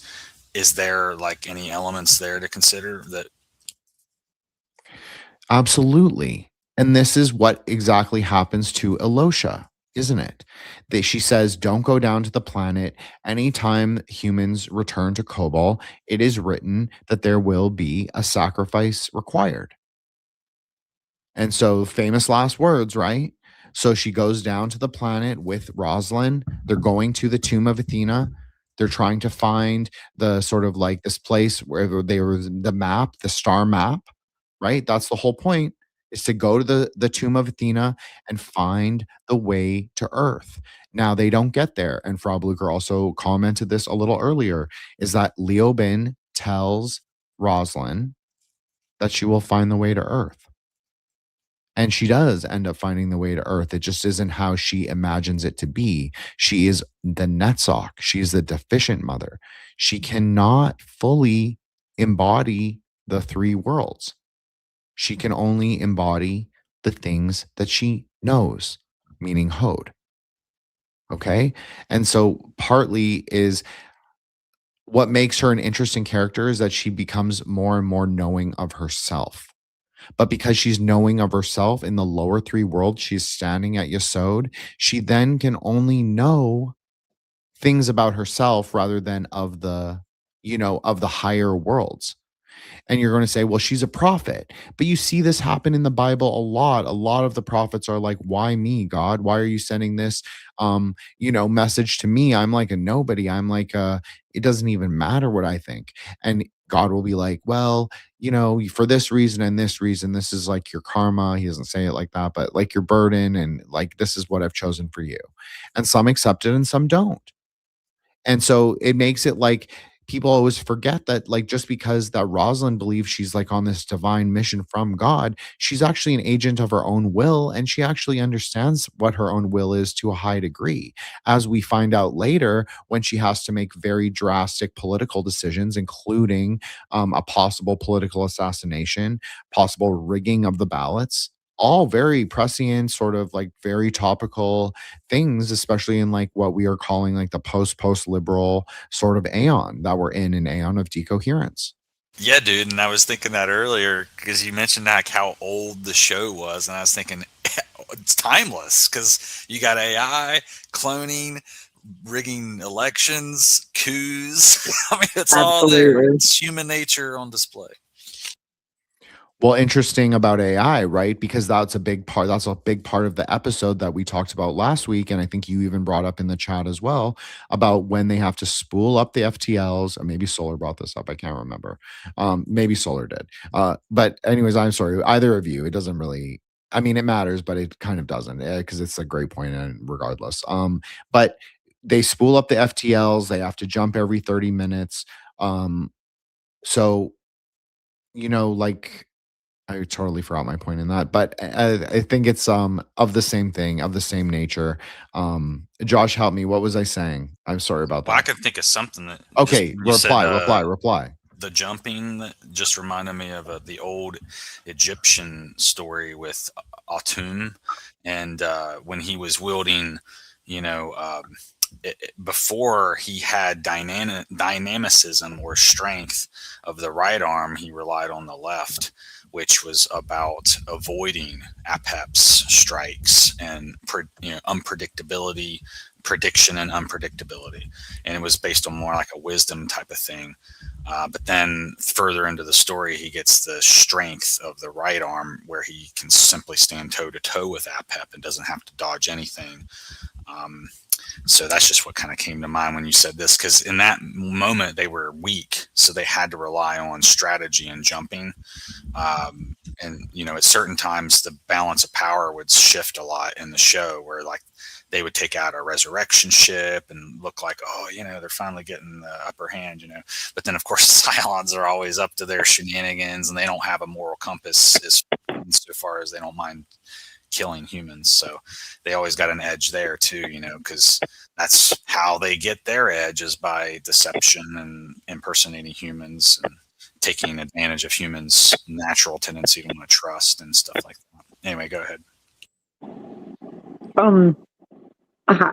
I know this is an Athena episode, but can we talk about Boomer for a second? Well, she is Athena, right? So it's impossible to not really talk about. We can talk about any version of the Sharon. Okay. I think that's totally fine. Awesome. Well, no, I was just like, rewatching it. I'm looking at all of the different Sharons and the Boomers. And, because there's 13? Is it 13 of each one? Yeah, 13 of each one. Okay. Yeah. And so I'm looking at each one, and it's like each one of her doesn't even know. She's so confused. Like, is she one? Is she not? And that's what you were talking about in the first episode, Ark 1, why she was able to have a child in the first place, because she could experience love. I guess my point is, what are your thoughts on why she is that way? Why is she so confused? Why is she so torn? Well, Boomer is evil, ontologically evil, as the kids say. There was something, because the other, she's devious as fuck. Like that whole model, like the 8s, they're very devious. Like the Hodes, that's basically what they are. They are the Hodes. They are the 8s. They're just extremely devious. They keep like everything at their chest. You're never sure if their true motives. This becomes very true when they go back to Kobol for the 3rd time and go to the opera house, right? They, like, we see Sharon in all the she's having the shared visions. She knows they're taking her daughter Athena. It's like very much like she is the mother of Athena, right? Or Hera, excuse me, Hera. Sorry about that. Hera, I had obviously had a stroke for a second, but Hera. So she's sharing in all the experiences of the other 8s, right? But she doesn't ever tell anyone. That's part of what makes all the 8s very neurotic, is that they keep everything to their chest. They have no sense of morality, which is not necessarily bad. But if everything in the world is governed by Hode, meaning analogical mind, it's going to be very difficult to have deep relationships, right? Because the only relationship that you'll have as your primary relationship will be with yourself.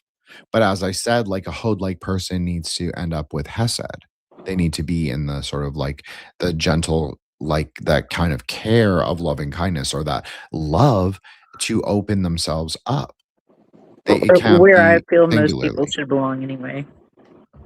Well, and since we're discussing Sharon, because she, has these little trysts and stuff to gain the trust of humans, can we also maybe talk a little bit about the hot blonde that wears the red dress? Because she reminds me of the Matrix chick too. Yes, please. We would be remiss if we didn't discuss her. That is correct, and I never would have thought about the Matrix. Or were you looking at the woman in the red dress? Oh, that's right. I totally forgot about that point in the Matrix too. It's been a long time since I've seen that movie. Longer than I've watched Battlestar. Much more recently than that. Oh, wow, cue it up, man. So So Caprica 6. So she's not all Caprica 6. She has different, obviously they all have different replicas. They all have different, mildly different personalities. We talked a little bit about this last week because it was a very Cylon heavy episode. And I want to correct myself. Leo Bin, I have to credit Frau Blucher for this, but Leo Bin tells Starbuck, meaning Kara Thrace, that she will find Earth. I said he tells President Roslin. I think President Roslin does actually hear something like that from a Leo Bin. But I don't think he's talking about Roslin, and I don't even think he's necessarily talking to Roslin. I think it's her misinterpretation, which is very Nutsock like. And there is an idea in Hebrew Kabbalah that there's like a veil, like a husk that is always over Netzach. It's the only Sephra that has a husk over it. And so the husk isn't necessarily considered bad, and it's not even considered necessarily a klipa. It just is there. So like how ice can look blue or green, I would say that is what that's also referring to. So anyways, so you said the first episode was all about the Cylons. So is it fair to say that was the nuts and bolts? Ba-dong-dong ching. Yeah, definitely. I think that is accurate. Josh. And yeah, it was a very Cylon heavy. We talked about like the agency of the different Cylons and the numbers of the different Cylons. But what I think is interesting to discuss Caprica 6 is that she is very Tiferatic.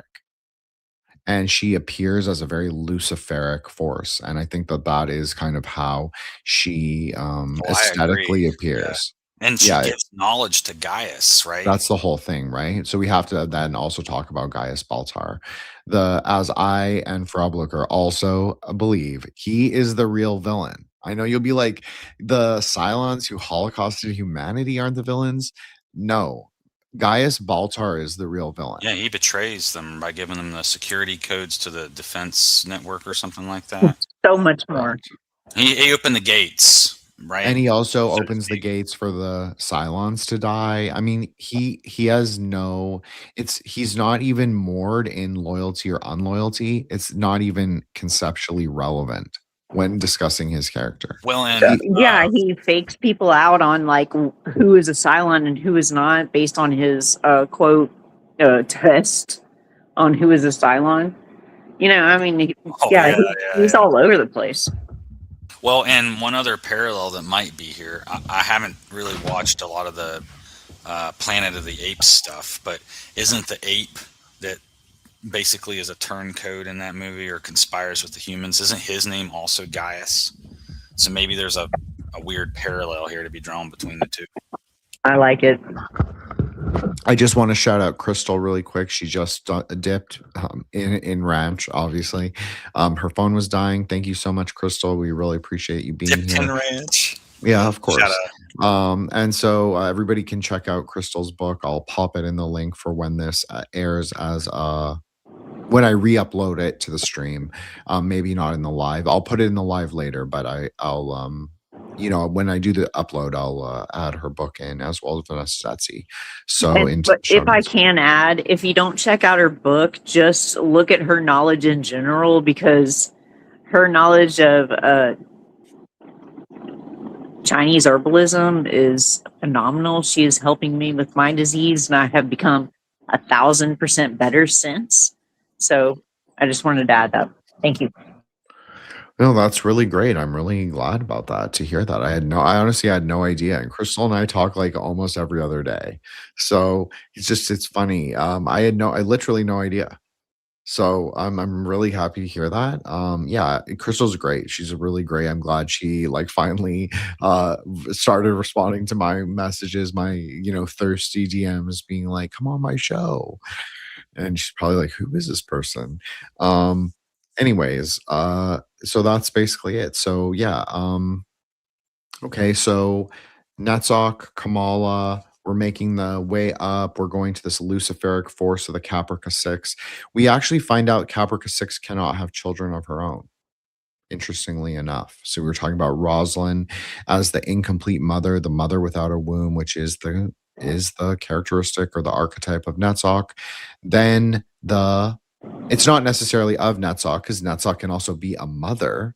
So she can also obviously be Lambodara in the sense that she can give birth to humans. Like Joshua was saying, the civilians are very much governed by Netzach, but it's also can be embodied by this archetype who is wombless.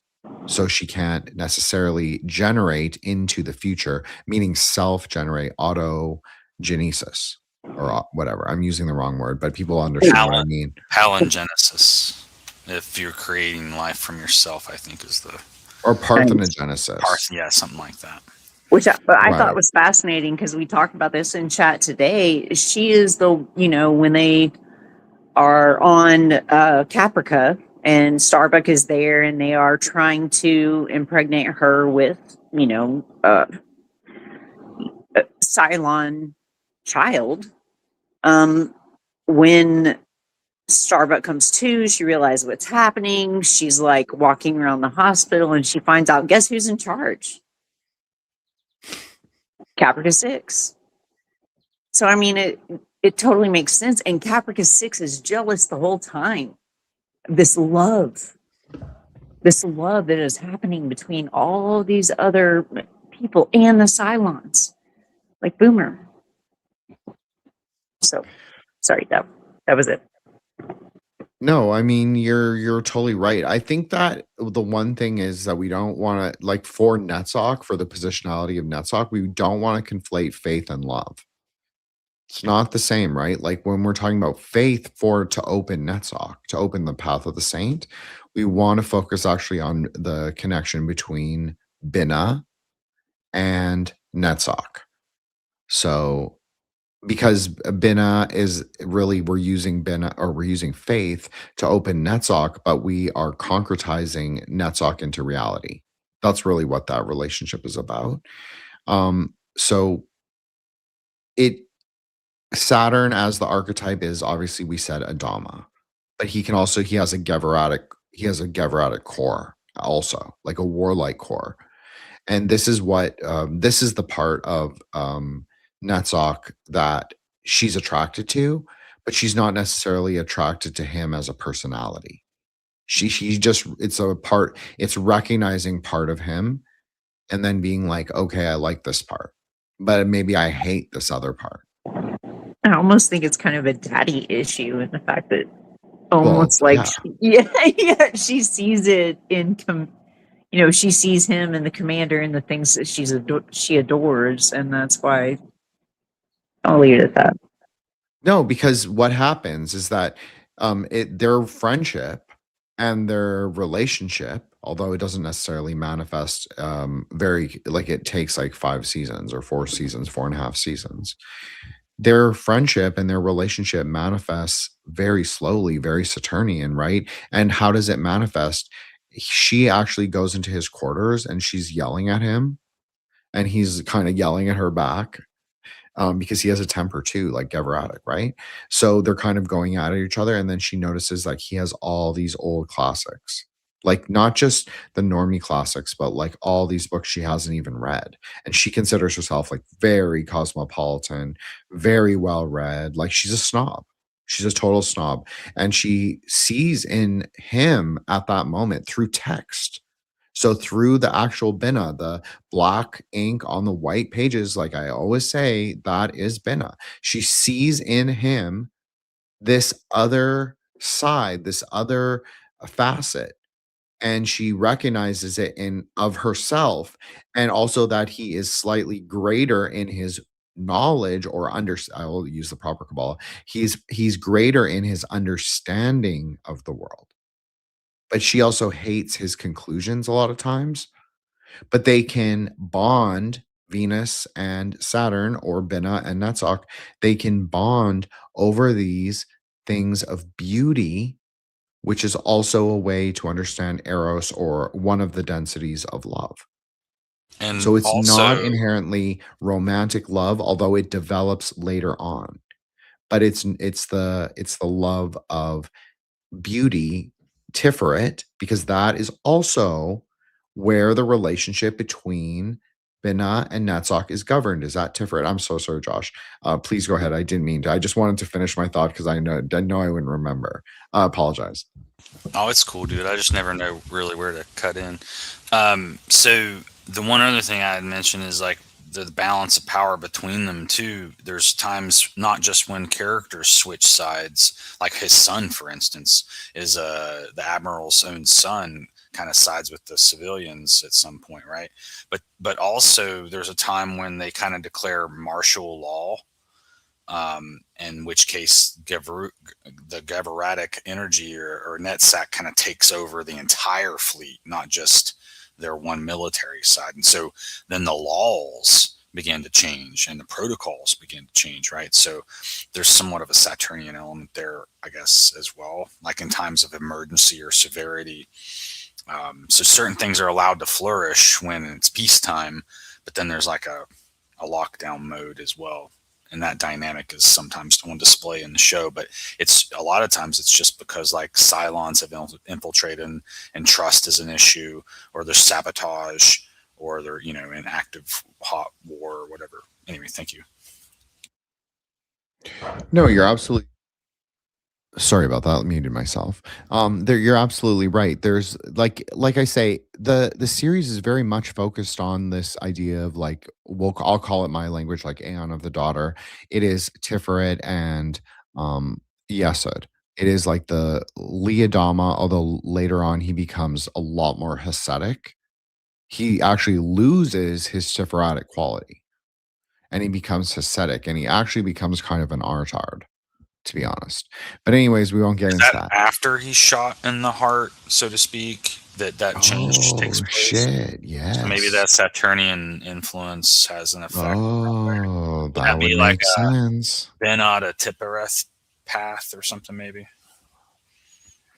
Okay, so that's what it would be, but it would be the Binah to Tiferet path descending onto Tiferet, shooting him in the heart, which is also Tiferet. But he leans into his lawyerly nature, his libtard nature. So he goes to Hesed. That's really what happens. He goes to Jupiter because he's trying to be expansive in the world. But the problem with Lee is he never conquered Tiferet, in my opinion. He never was able to overcome, at least how we see him on the show. He was never able to overcome not only the love for himself, but the love for Kara Thrace. Because she's also Tiferatic, right? So in a way, she represents him in a way. No. Yeah, like his younger years when he was maybe in war college or something and had a lot of pep, you know, something like that. Yeah. No, I like this talk about him being Tipperatic, because it's like the way of the arrow, right? I mean, in other reasons we can talk about that, but the way of the arrow, I mean, aren't we all trying to just use that? But no, we have to go around it and do all these other things. And Hesed is one of the most important things that we all need to work through. And so, I don't know, man. Wasn't his son's nickname Apollo? Well, that's his call sign, right? Yeah. So there's probably a parallel there, I'm sure. Well, yeah, and we did talk about this last week quite a bit. So, you know, Apollo has multiple qualities as per both Solar and Eros. They talked a lot more about this than I did and were much more capable of discussing it than I was. But they basically just explain like he's got all these qualities, he has all these octaves, he has different names for different forms, different ideas. And so that is also very Hasidic, right? Because it is like the example I gave at the beginning of the light flashing across the ocean. The light appears in multiple array, right? So the different arrays, it's just one beam. It's just a singular beam. There is no difference. It's just like, it's like invisible. We can't see it, but it's shining upon the water. And then it looks like 20 million little dancing fairies. And so that is also, you can also say that is also the ego when it is at Tiferet. It's kind of seeing all these like particles of yourself, parts of who you are, maybe even your own reflection. Maybe do you like that person? Do you not like that person? Do you want to choose a different one? That's a very Hasidic too. And I would also add that there's elements of this that kind of, I mean, I don't know how much Mormonism parallels end times Christianity, but when you are familiar with like the Revelation or texts, it kind of talks about the 12 tribes reuniting. And of course, if you do research about that, each tribe is kind of analogous with a zodiac sign. And so this story that we find in Battlestar Galactica sometimes reminds me of, you know, some of those elements that we see in like Judeo-Christian. No, it's the same. Yeah. It's exactly the same. Like the Mormon story and the like early Christian story, it's exactly the same. They just choose different people to be the tribes. Like they say, okay, the American Indians of these ethno-linguistic groups are one of the lost tribes. And then they'll say like, oh, Asians aren't part of the tribe, aren't any of the tribes. And then you'll say that about black people, but now that they've sort of retconned them back in. And like they don't consider everyone else, like it's not just everyone in the worlds. It's like select, like that's why Mormons are so obsessed with genealogy, right? It's all about like finding who they think are the descendants of the tribes. They legit believe it. That's why this is such an interesting series, because it's talking about something that is biblical, but it's talking about also something that we talk about, which is metamagic and metafiction. It literally is reinterpreting the Old Testament story. And it's applying them to this sort of, well, this series is not that Mormon. The original series is. This series is a lot more like, if you want to call it theosophical, this is a lot more theosophical. It's drawing from a lot more ideas. It's not limiting itself to Mormonism. May I ask Josh a question? Go for it. Yeah, of course. Go for it. Like I said, I mean, I mentioned earlier, Josh, that you were like so well read in the scripture. It blows my mind sometimes. But like, do you think that, I mean, I'm rewatching it again. I haven't watched it in 20 years. So, you know, I have like one season left. But do you think that like the Cylons or the humans are more on the side of Christianity at any point in the show? Well, the Cylons are actually more religious, I think, in terms of their dogmatic belief in scripture or whatever, because it's part of their code.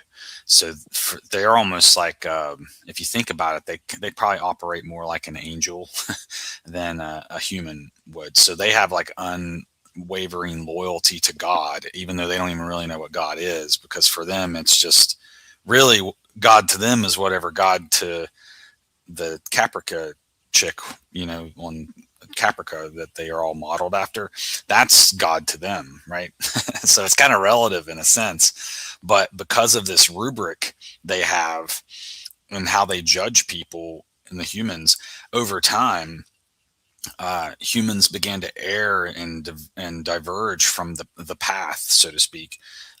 So much so that Cylons began, I think, to have kind of a distaste for them and began to kind of resent them, because it's like, well, how are you guys the chosen people? You're disobedient. You don't obey God. You're sinful and you're destroying yourselves.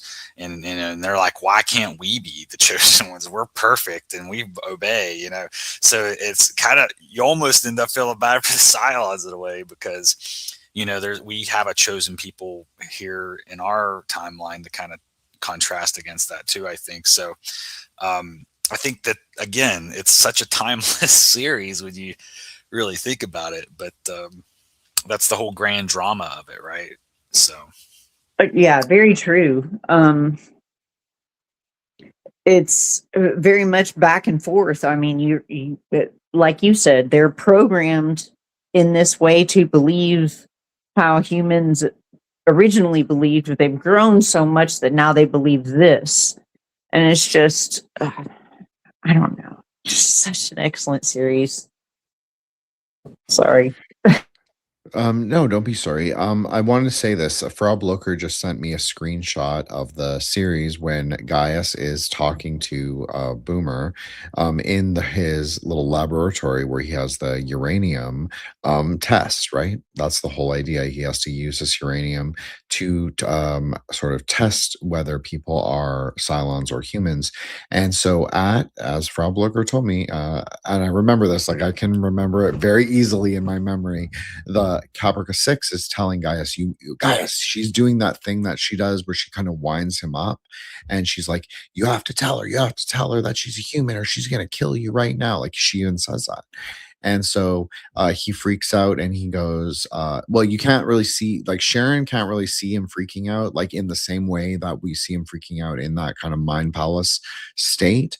But she is looking at him, Sharon is, and she's like looking at him and seeing whether like what he's doing, and he appears a little erratic, but he's not like totally out there necessarily. But then he tells her, you're 100% human and very bright green.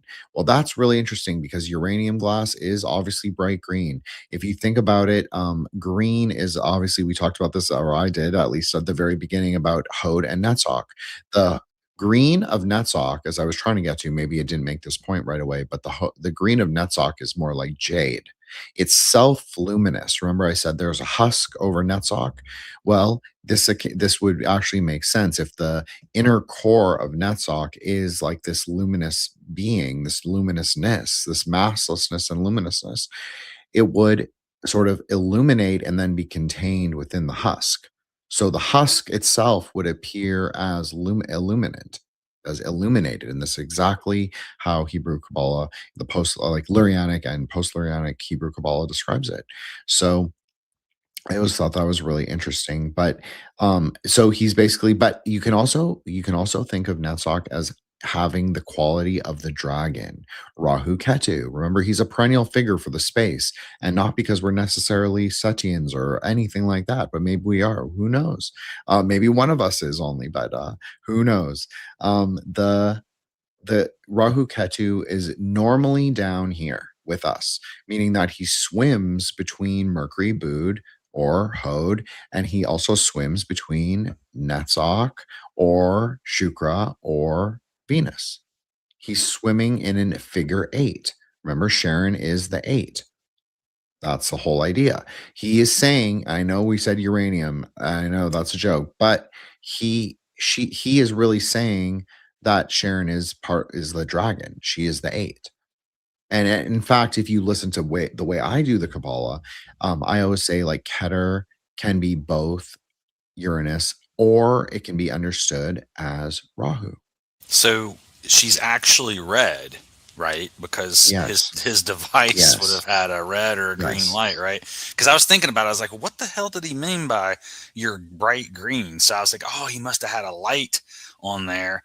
And so even though she's red, he says to her, you're green. And that brought me back in my mind, back to our rose conversation earlier. Yes. He's telling her she is like the mass. That's what it is. It's the red and the green together. It's the interaction, but it's really not. He tells her you're a dragon.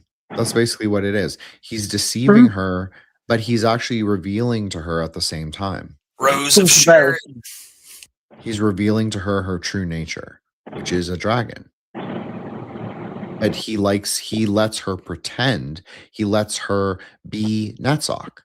That's what the husk is. It's the pretense of what makes her happy at that moment.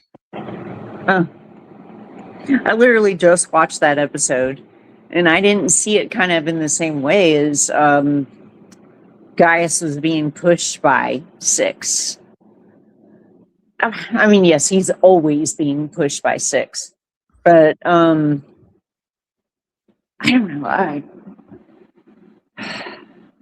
Well, she had grand plans, for that particular, because she needed an ace in the hole, right?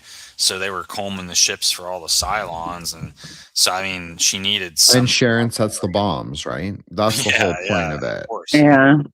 So, like Caprica 6, like Josh is saying, I'm sorry, Josh, I didn't mean to interrupt you, but yeah, No, go ahead. Caprica 6 has plans, and so she needs to instrumentalize Gaius to make those plans happen. That's what makes her manipulative. It's not that she inherently, I mean, she does do that too. She inherently lies, but she is a Luciferic force. She believes she is telling the truth. Now, But doesn't she's she telling use, her truth. she uses sex to control him too, right? Yeah. Like, because she's I mean, he's imaginary weak or to whatever. it, right? Or she is the That's- woman in red. Yeah. Yes, The whore and the beast and all that. correct. But Gaius is not the beast, and he The never ninth is. gate? Sorry, Vanessa, go ahead. I'm sorry, I just said the ninth gate. The whore and Dude, I was you thinking got it from- that, but I was like, I can't think of the Venus connection. But yeah, that's what was in my head. Sorry. It's talking about it, yeah. No, I mean, that is true. I mean, that's then where's the ninth gate? Well, the ninth gate is at Yesod. It's at the moon. So, I mean, it all makes sense, right? Because that's where the Kundalini, I'm using air quotes, but the Kundalini experience is happening, right? Is at Yesod.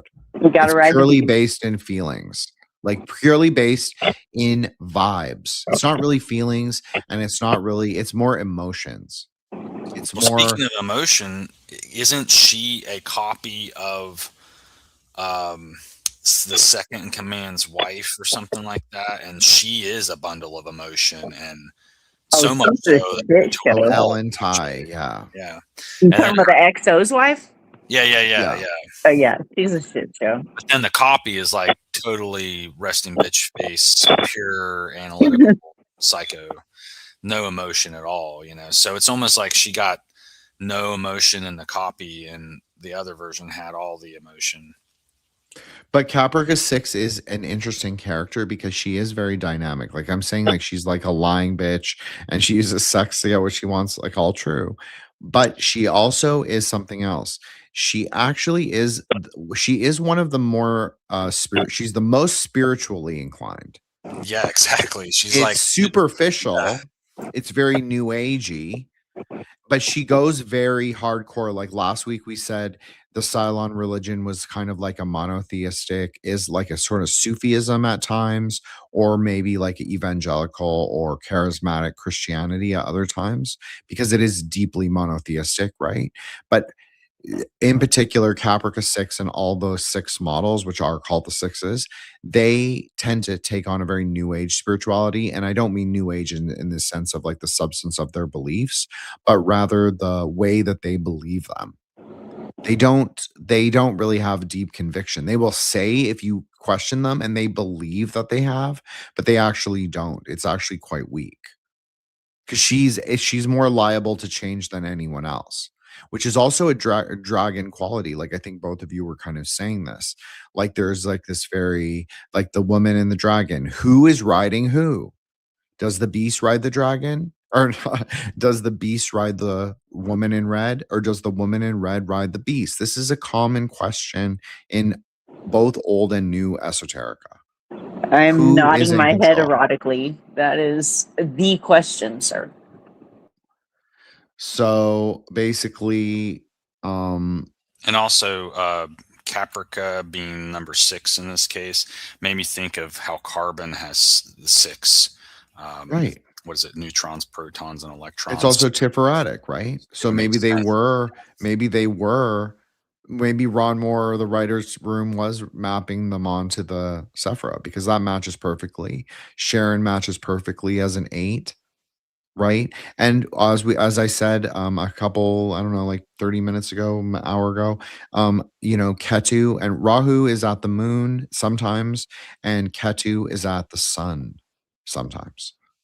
So even though I'm saying like, yeah, there's this constant reality where he's there, he is there, but maybe he's not where we understand him or perceive him to be. Maybe he is more between the sun and moon, and his shadow is cast onto the planets. That's one way to understand it. So what I'm saying is like she's Tipperatic, but the beast is there with her. Sharon Valeri is very Yesodic because she's a fucking mess. And but she's also the dragon. She's literally the Ketu. She is something, meaning that she is there in material body. She is also a Cylon, meaning he is also a dragon, meaning he is also of materiality, of matter. But the lie is that she believes herself to be a human, but she's a Cylon. Ketu believes himself to be a spirit, but he's a dragon. So what I'm saying is there's this very draconic nature between the two. And the dragon wants to rise up like the arrow, or like a chariot, or like a velocity, or like the vector, or like love. There are 17 different ways to translate the word Vega into English from the Buddhist Sanskrit. And there's a reason for that, because there are multiple ways to travel up to Keter or to Dath, depending on your system. So sorry, Vanessa, go ahead. No, I had mentioned the way of the arrow earlier, but tonight has seemed to be highly tiferatic in your mind. Would you like to summarize like why you think everything we've talked about tonight is tiferatic? Well, Cupid's arrow, man. Well, Arrow. I think this will be an interesting answer. It's not necessarily the only one. Maybe we'll get there. Maybe I'll explain it better. But I think to directly answer your question, I think it's because Rosalind and Adama, like, yes, I said Adama has Saturnian qualities, but you could also say conversely, he's Geveratic with Bina qualities. You could also say that. Just like you could say Rosalind can never ascend past Hesed. Right? Like liberal democracy has its limits. Military dictatorship has its limits. You could easily break it into those two polarities. Those two polarities must meet in Tiferet.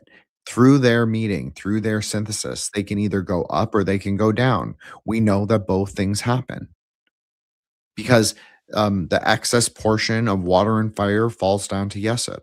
The sort of the exaltation of the elements meeting, the air, carries forth, as I was saying at the very, very beginning, what is the invisible matter in space while we are on Earth? It is air. So that is the dragon is the uprising force to Keter. That's why I say Rahu can also be understood as reaching an apotheosis at Keter. Just like his tail, Ketu, can be said to be at Hokmah or Neptune. Because it makes sense, actually. He starts at the bottom and he rises to the top. Path of the dragon, path of the lightning strike. Both at the same time. Rahu is not different from Ketu. Ketu is not distinct from Rahu. It is matter and spirit together. So that's what makes it tiferatic, is the whole show is about equal and opposite polarities. Man and woman. President of the 12 colonies versus the admiral of the galactic fleet or the colonial fleet. It's these polarities that make the show work. And it is like consistently not like it's consistently referring to Apollo, Starbuck, right? It's like Santa Claus, a cart, a chariot. That's one way to understand Vega. Starbuck is also the best pilot in the fleet. They look like arrows. Their ship actually looks like arrows. And so next week will be more about this deeper mythology of the arrow, which is why I try not to touch it too much. But I appreciate that it was brought up because it is like such an important concept, because it is the force from Tiferet, from the interaction, from the alchemical synthesis, from bringing all of those things together. That is what allows the upasaka, the practitioner, the Kabbalist, the magician, the sorcerer, whatever you want to call it, the skywife. That is what allows her to go forth, the goldening, the citronitis. That is what allows her to go forth into the higher and supernal worlds, or him. May I? Is that tiferatic power? Sorry, Josh, go ahead. Go ahead, Vanessa. Oh no, I just wanted to say thank you so much. I feel like I brought up the way of the arrow a couple of times, and I always want you to explain things and bring them down to a level to where an idiot like me can understand. And so I thank you for explaining the Tippereth part that we've been talking about all night in a very simple way. And yeah, just thank you for that. And go ahead, Josh. So I would, not that I feel strongly about the Cupid thing. It's just it kind of fit really nice with this little talk we're having. So if you look at all of the different relationships in Battlestar Galactica, if you can, for a moment, imagine that none of those actually exist. So what if Sharon and the engineer guy, Chief, I think his name is, that was like one of the first ones. Starbuck and Apollo weren't having a thing. If the Rosalind and Adama didn't have a thing, so these, and then when you think of the Arrow as like an axial mechanism here, the two are kind of interrelated in that way, where whatever relationship exists between them creates this tension that helps to move the story along, because it's a long series after all. So I think these all act as kind of like wheels, to borrow more axial language. The arrows themselves create like a wheel, I think, that kind of helps drive the story forward. And so maybe the Arrow too, you got the martial qualities of the arrowhead and the feathers that provide stability, and then the shaft itself is kind of like the Hode component, right? So it's like you kind of need them both to and then one more thing I was thinking of, maybe I don't know if the show goes this deep, but maybe it does. So we got Sagittarius with the bow shooting arrows, but then Taurus has the bullseye. So if we look at where some of these characters are actually from, like maybe one's from Taurus and the other's from Sagittarion or whatever. So that could be another level to look at. Thanks. No, that's a great point. Well, it is interesting because President Adama's family is from Toralon or Toron. I can't remember. It's one of those. Well, no shit. All right, cool. Right. So they are like the Sicilian mafia. That's the whole idea. So they come from this agricultural planet that is very much like Italy. They grow like wheat and all of those kinds of things.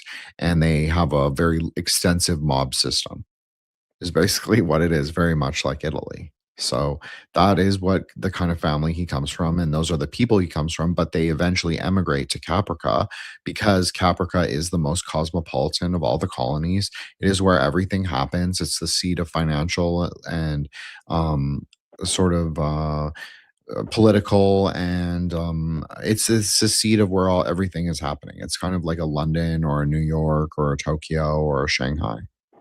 I never would have thought of that, actually. Them being the mob bosses of it all. But honestly, I can't wait. I really hope that Eros is with us next week so that she can bring the Greek aspect into it, because it's so heavy. It's And so heavy. she brought so much in last week. And yeah, I really hope she comes next time so that we can get into that more. Yeah, that'll be cool. I hope she does come. Well, she loves, like she was really into doing the series. Josh was really into doing the series. Solar was really into doing the series. And obviously I've been wanting to do it for years. So it culminated right at the right time. So I hope everybody comes, but you know what? That's the whole thing of, we've always been like that. We've been like we're very flexible in that way, because it's not to be a burden. It's to hang out with each other, have metaphysical dialogue, be in conversation, and sort of like look at Kabbalah, look at astrology, look at these archetypes of the things, look at the mythologies, look at the meta mythologies, and of course, read the inner Gnostic layer that ties together the whole thread of reality.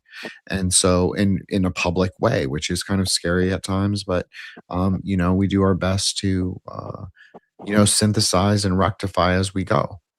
So that is basically the show in in a nutshell, is that, like, or in a matryoshka, in a 7, the 7 or a 5 layer doll, is that it's like we are a core group, but like I have my own ideas of like where I'm gonna go one day, and we'll do something else or whatever. So I'm synthesizing everything that's happening. So I can't expect anyone else to be like, oh yeah, I'm committed to 100% to Jin's crazy ideas at all times. It's not fair to them. I just had to learn that. But so it is a mixed bag in terms of hosts.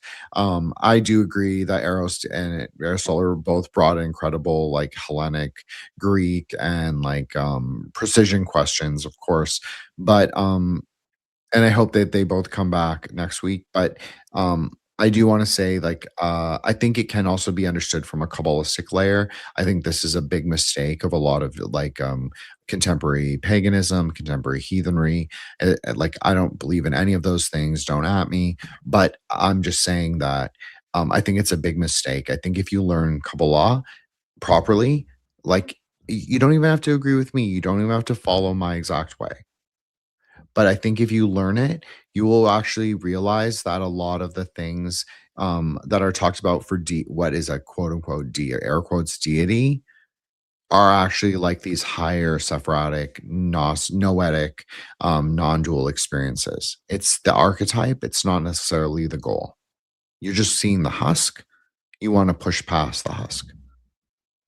So that is what I would kind of end on for me, and just in terms of what you're going to get when you come to Plus Ultra presents the Grey Lodge, the Lords of Kobol, Grey Gnostic Edition, the Tomb of Athena. Basically, that's Ark II. So that's basically what you're going to get when you come to part 3. And if we have to make a part 4 and a part 5, I never do anything in 4s because that's bad luck in Chinese. But if we have to do that, that's fine. I want to just cover the series in its totality and discuss like all the metaphysically important things. And I'll do it through Kabbalah or through tantric astrology, and everybody else will use their hermeneutic to understand. But again, it is a very theosophical series. It has a lot of facets, and I think it can be explored through multiple angles. And I think I think it's cool that we come together and do this. So I hope we did a good job for all the, BSG fans out there. We'll go for another 8 minutes, but yeah, I just want to say thank you guys. Really fun tonight. Like, the whole series has been really fun. Apophenion, although it was contentious at a couple moments, it was a great series. People have given me really good feedback for it. Book club continues. This series continues. Our Southeast Asia series is continuing. Our Speculative Anthropologies of the Americas is starting. And Michael Hudson is also starting very soon. So everybody can stay tuned for that. And I hope you all will join me for that. And if anyone from the lodge is listening, you are welcome to come up. If you want a podcast, come up. This is a great way to do it. We're nice. We're a good crew. We get along. This is how I started. This is how all of us started, really. This is a great forum. And if you're interested in one of the topics that we are doing, you don't have to feel like you know that much. It's okay. I am willing to compromise and say I go hardcore with the K-ball, hardcore with the Tantra. But I realize that everybody's at a different stage of their own marga. So it's useful to bring those things back down to reality. Like Joshua was saying with the arrow, the Samek of the Cupid, well, the Seraphim also wield an arrow, interestingly. So, that being said, thank you guys so much. I want both of you to plug, and if there's any empty space at the end, I will fill it for sure. But for the end, I want Joshua, plug yourself and your Twitter, then Vanessa, plug yourself and the store, and then I'll plug myself. Thank you. Thank you so much for hosting. And this is one of my favorite series, like I said, so it gives me great pleasure to discuss this. And why I enjoy this especially is because of the synthesis. So because I would not have come to a lot of these conclusions had we not had this conversation. So I do need to go back and listen to the first one, however, because I didn't have an opportunity to do that yet. And regrettably, I won't be here for next week. So if there is a additional installments, I'll be sure to participate on those. But I feel like we've probably done the series justice, because if the first one's anything like this one, I'd say we're hitting all the nuts and bolts. and just for disclaimer's sake, if Cylons are on the horizon, I'm not an anti-tech extremist, and I guess I'll have to start not saying clanker as often. I don't know, maybe. Anyways, thanks so much. And I guess ask yourself this question: are you a replican or a replicant? Thank you so much. Thanks, Josh. That was really great. Good dad joke right at the end. Yeah, I mean, I think that's like, look, reality is the story that you believe it to be. What story do you believe? What is your will? Do you know what that is? I think most people don't know what that is. So figure that the fuck out. And we're all figuring it out. I'm not saying it from a, white or gray horse. I am just simply saying that we are all in the process of that we are all in the process of the Marga, so we must let it unflower before us. And speaking of that, why not? I'll pass the mic over to Vanessa Truth and Dyes, who astro electedly sometimes tie dyes her clothing, and which is much like a flower or a firework. So, Vanessa, please plug yourself and your show, or your show, excuse me, your shop. It is much like a flower and a firework. But thank you so much, Jen. I am so grateful to be a part of this. I never in a million years would have imagined that I'd be podcasting. So, like Jen said earlier, if you have anything to add, just join because it can't hurt. If you want to find me, I'm on all the socials, Insta, Facebook, X, and you can find me at truthanddyes.etsy.com if you want to buy something directly. I also do Astro elected stuff, which Josh and Jen both know I've done for them. But yeah, so thank you so much for having me, and I can't wait to be on the next.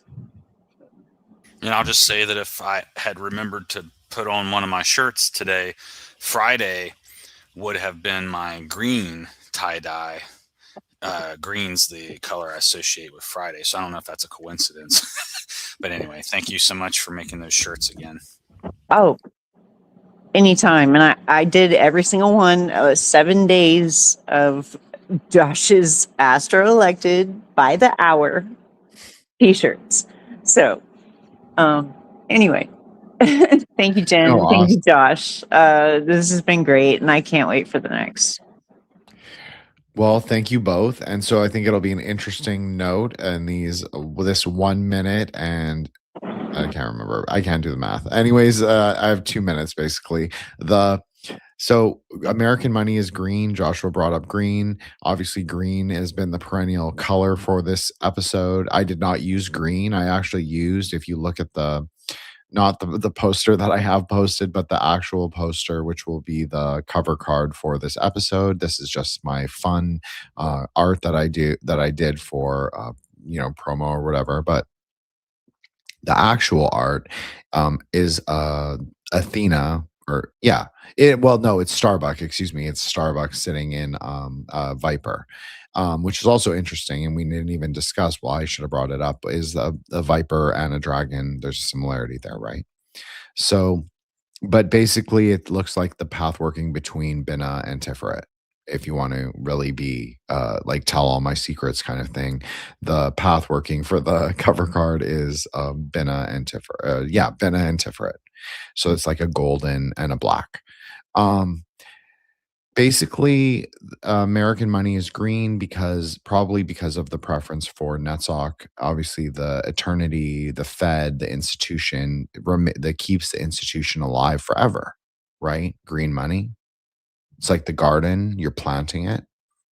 It's like there are green bills here where I live, but in general, they're multicolored. So you can see they're drawing on different ideas.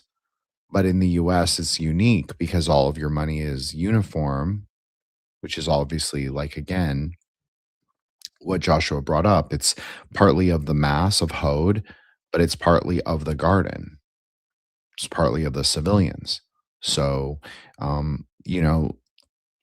there's a humanistic quality to it. The problem, the klipa, you could say, of those two Sephira, Hode and Netzach, is that you don't necessarily look higher because you don't think that there is a higher place. There's more than words to learn, and there's also more than money to make. Those are the klipas of Hode and Netzach, really.